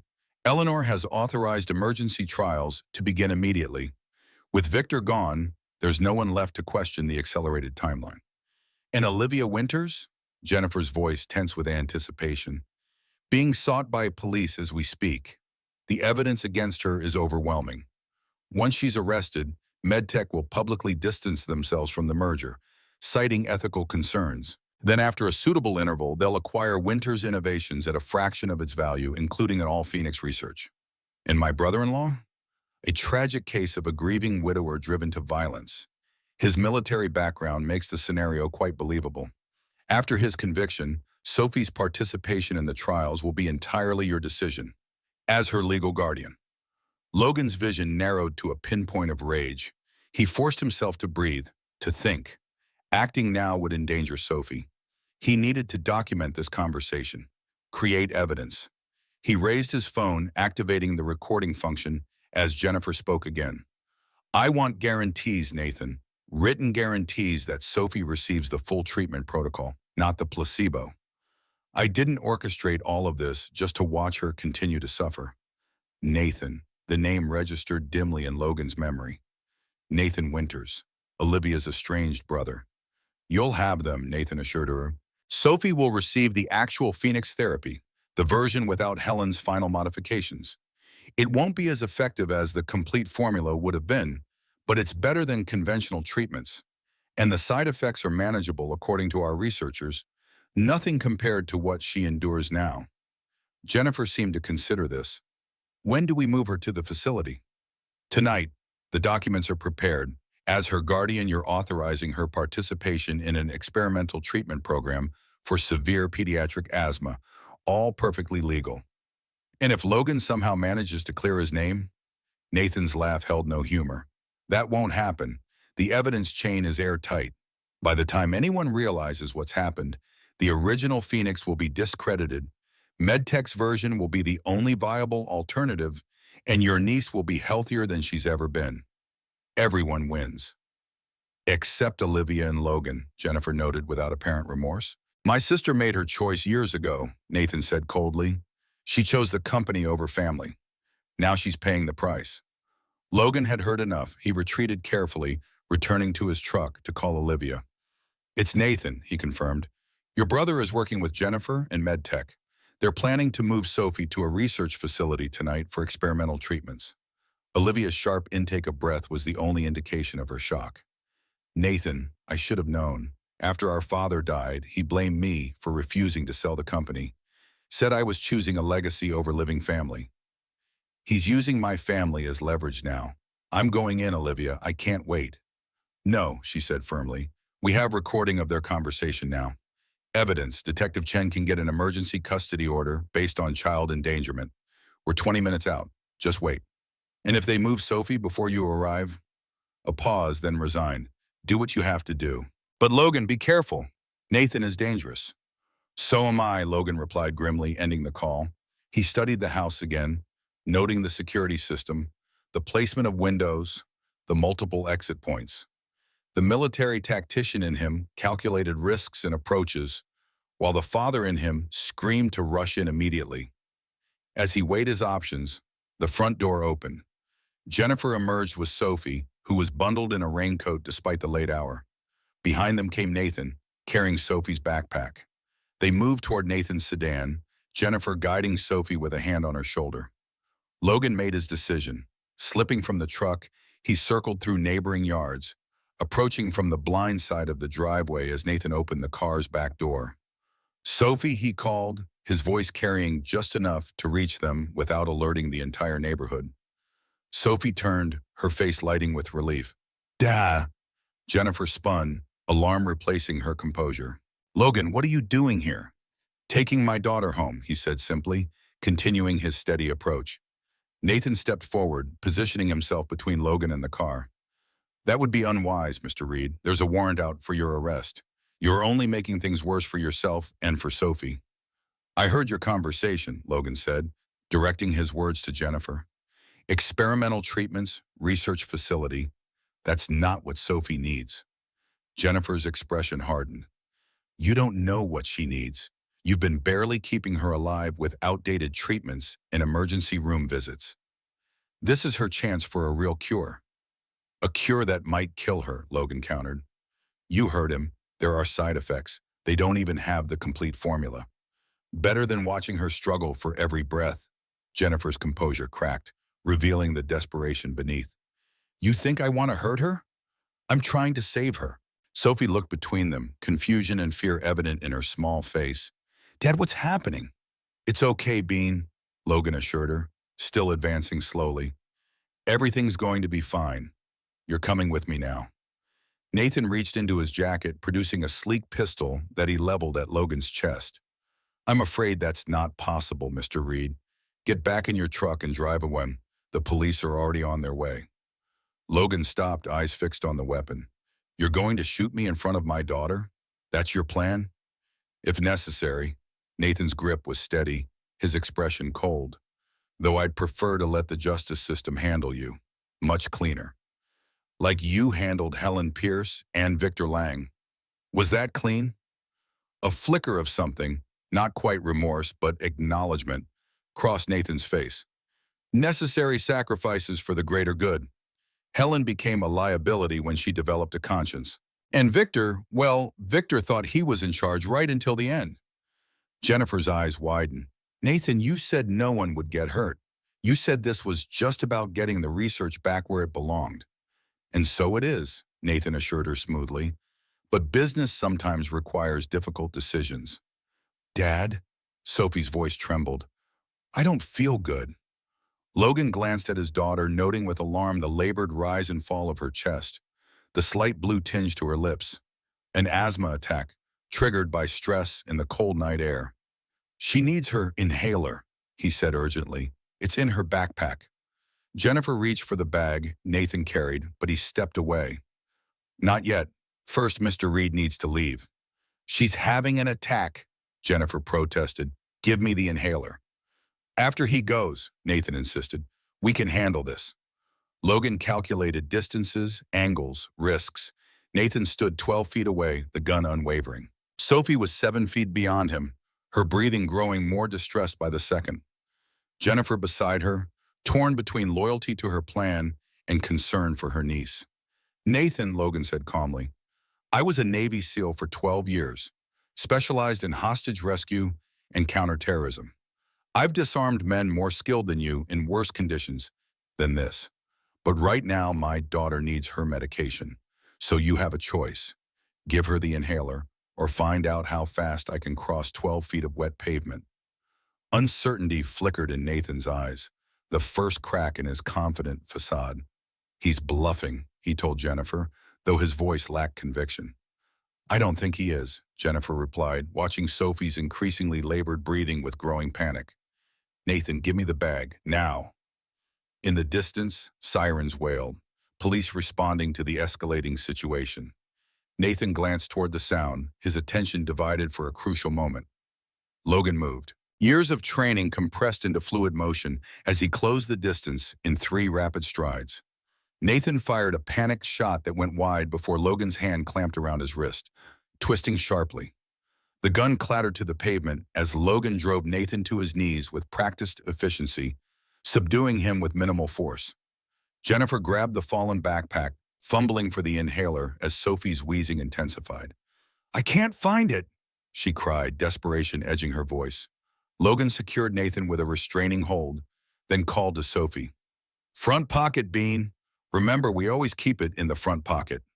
Sophie reached with trembling fingers, extracting the inhaler herself, a small act of self-reliance that squeezed Logan's heart. She took 2 puffs, the medication providing immediate, if temporary, relief. The sirens grew louder, police cruisers turning onto the street with lights flashing. But before they arrived, another vehicle pulled up, Olivia and Detective Chen having pushed every speed limit to reach them in time. Olivia emerged first, taking in the scene with a swift glance. Nathan subdued on the ground, Jennifer hovering near Sophie, Logan maintaining control while monitoring his daughter's breathing. "Nathan," she said, approaching her brother with a complex mixture of emotions. "It was you all along." Nathan looked up, defiance replacing his momentary defeat. "Hello, Olivia. Still cleaning up other people's messes, I see." "Why?" The single word carried the weight of years of estrangement, of broken family bonds. "Because you stole everything," he spat. "Father's company, his legacy, his love. You turned Winter's Woodworks into your personal monument while shutting out the actual sons. Then you had the audacity to recreate his research without acknowledging his contribution." "Phoenix isn't about Father's ventilation system," Olivia protested. "It's an entirely different technology. Built on his foundational research," Nathan fired back. "Research you buried after the fire instead of sharing with the family. I found his notebooks in your office safe last year. The designs, the early concepts for microfiltration, all the components that eventually became Phoenix." Understanding dawned on Olivia's face. "You were the one who accessed my office during the charity gala. You stole his research notes. I reclaimed what should have been shared with me from the beginning." Nathan's voice rose with years of suppressed resentment. "Then I took them to MedTech, who recognized their value immediately. They were willing to develop Father's work properly, give him the credit he deserved, until you announced Phoenix and threatened to make their investment worthless." Detective Chen approached, handcuffs ready. "Nathan Winters, you're under arrest for the murders of Helen Pierce and Victor Lang and conspiracy to commit corporate espionage." As Chen secured him, Nathan fixed his gaze on Olivia. "You chose the wrong side, Olivia. Always have." "No," Olivia replied quietly. "I chose to honor our father by helping people, not by seeking revenge. That was his legacy. Not patents or profits, but making a difference in people's lives." The police arrived, taking control of the scene as Detective Chen explained the situation. Jennifer stood apart, her expression haunted as the consequences of her actions became clear. "I just wanted to help Sophie," she said when Olivia approached her. "Her attacks were getting worse. The doctor said she might not survive another serious episode." "I understand desperation," Olivia said gently, "but Sophie deserves to heal without being used as a pawn." Jennifer nodded, tears streaking her face as officers led her toward a patrol car. "Tell Logan I'm sorry," she whispered. "I never wanted anyone to die. I just wanted Sophie to live." Across the driveway, Logan knelt beside Sophie, checking her breathing, his focus entirely on his daughter, despite the chaos around them. "You came," Sophie said, her voice small but steady. "Just like you promised." "Always," Logan assured her, gathering her into his arms. "Nothing could have stopped me." As the police secured the scene and took statements, Olivia joined them, her hand resting gently on Sophie's back. "How are you feeling, sweetheart?"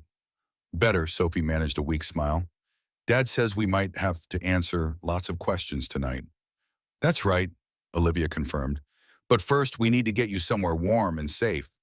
"Where will we go?" Sophie asked. "Aunt Jen's house has police tape now."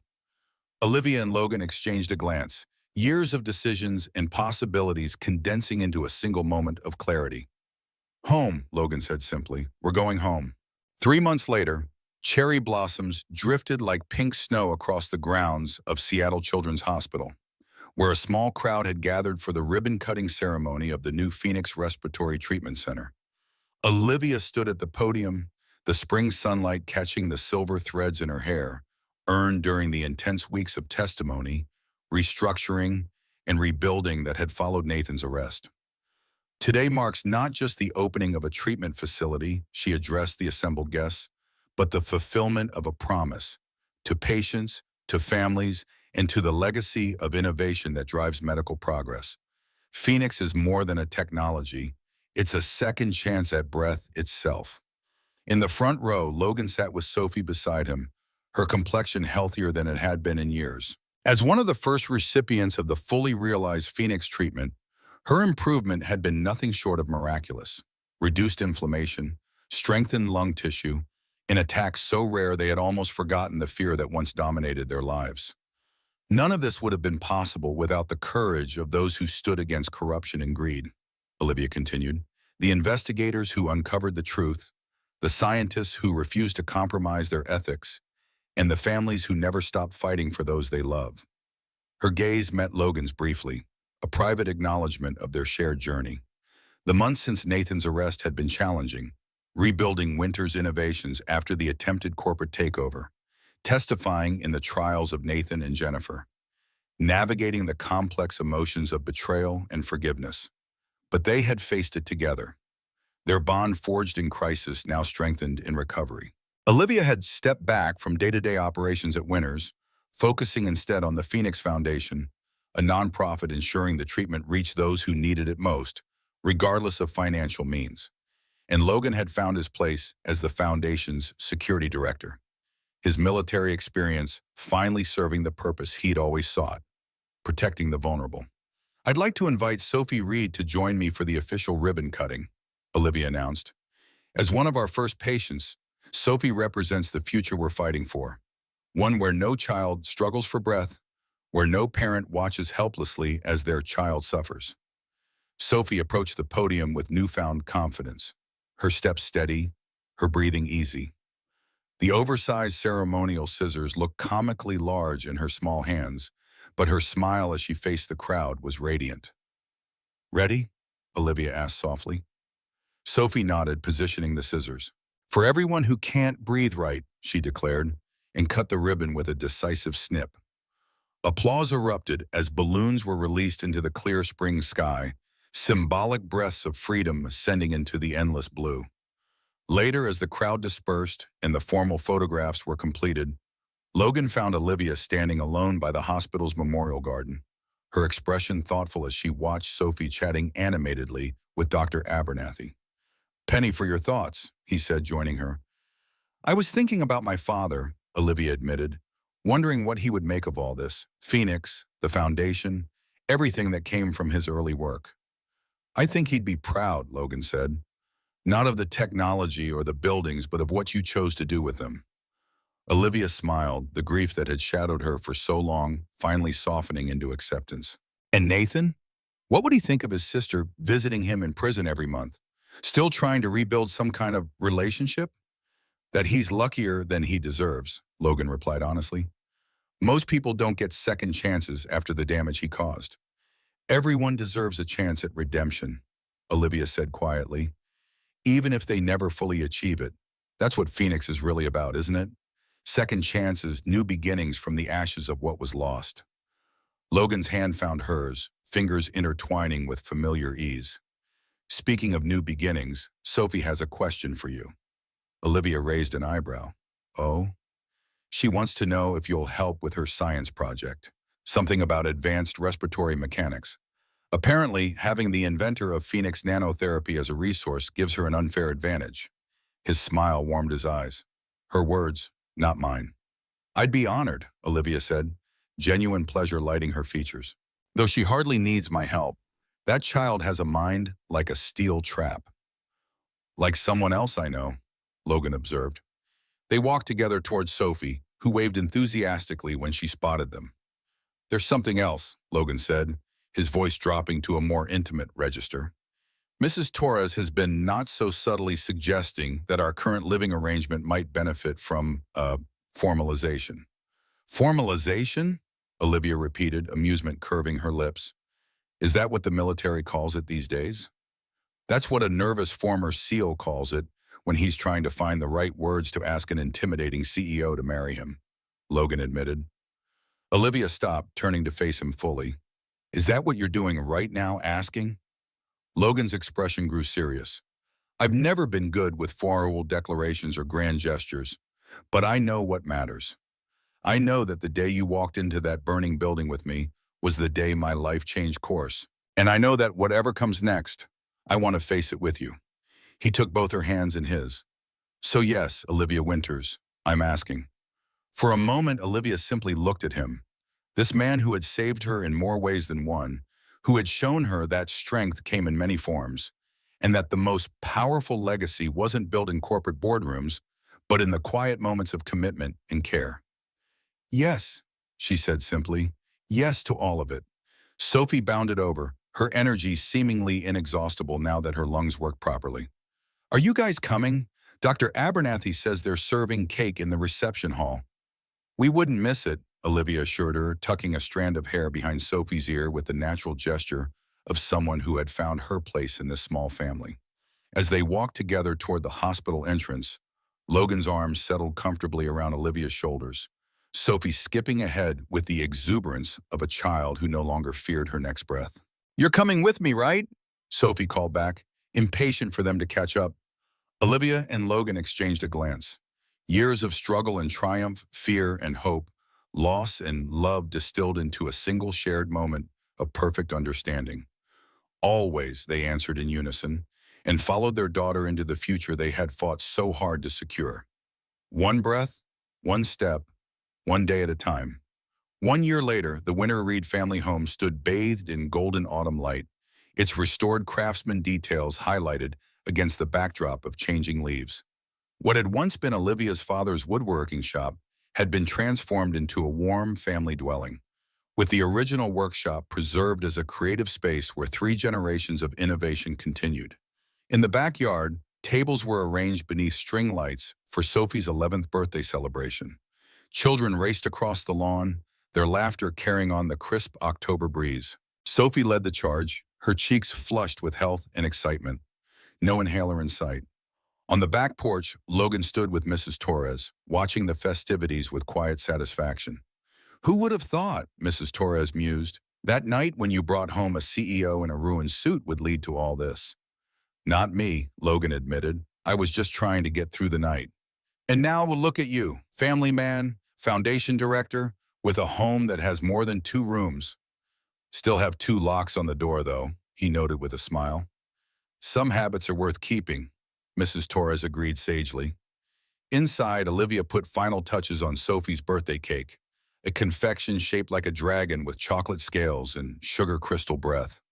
Her wedding ring caught the light as she worked, the simple band a constant reminder of promises made and kept. Need any help? Detective Chen, now Captain Chen, asked, entering the kitchen with a wrapped gift. Just about finished, Olivia replied. Thanks again for coming, Mira. Sophie will be thrilled. Wouldn't miss it, Chen said, setting her gift with the others. The Phoenix Foundation's pediatric outreach program saved my nephew's life. The least I can do is show up with presents for the inspiration behind it all. Through the window, they watched as Sophie organized the other children for a game, her natural leadership emerging as she grew more confident in her health and herself. She's remarkable, Chen observed. How's she doing with the new school? Thriving, Olivia said proudly. Top of her science class, of course. And the drama club has been good for her. Turns out she has a flair for storytelling. Like father, like daughter, Chen noted. Logan's presentation at the security conference last month had everyone riveted. The back door opened as Logan entered, carrying serving platters. Are we talking about me? Because I distinctly remember requesting no embarrassing stories at this gathering. Too late, Olivia teased. I already told everyone about the pancake incident. Logan groaned good-naturedly. I'll never live that down, will I? Not in this lifetime, Olivia confirmed, rising on tiptoes to kiss his cheek. But your secret recipe for grilled salmon has redeemed your culinary reputation somewhat. Small mercies, he murmured, returning the kiss with obvious affection. Their comfortable banter was interrupted by Sophie bursting through the door, breathless with excitement rather than asthma. Dad, Mom, is it time for a cake yet? Everyone's starving after the scavenger hunt. Almost ready, Olivia assured her, heartwarming at Sophie's casual use of mom, a development of the past few months offered freely and accepted with quiet joy. Why don't you help Captain Chen carry out the drinks? As Sophie and Chen headed out with pitchers of lemonade, Logan moved behind Olivia, arms encircling her waist as she lit the candles on the dragon cake. Happy? He asked softly, chin resting on her shoulder.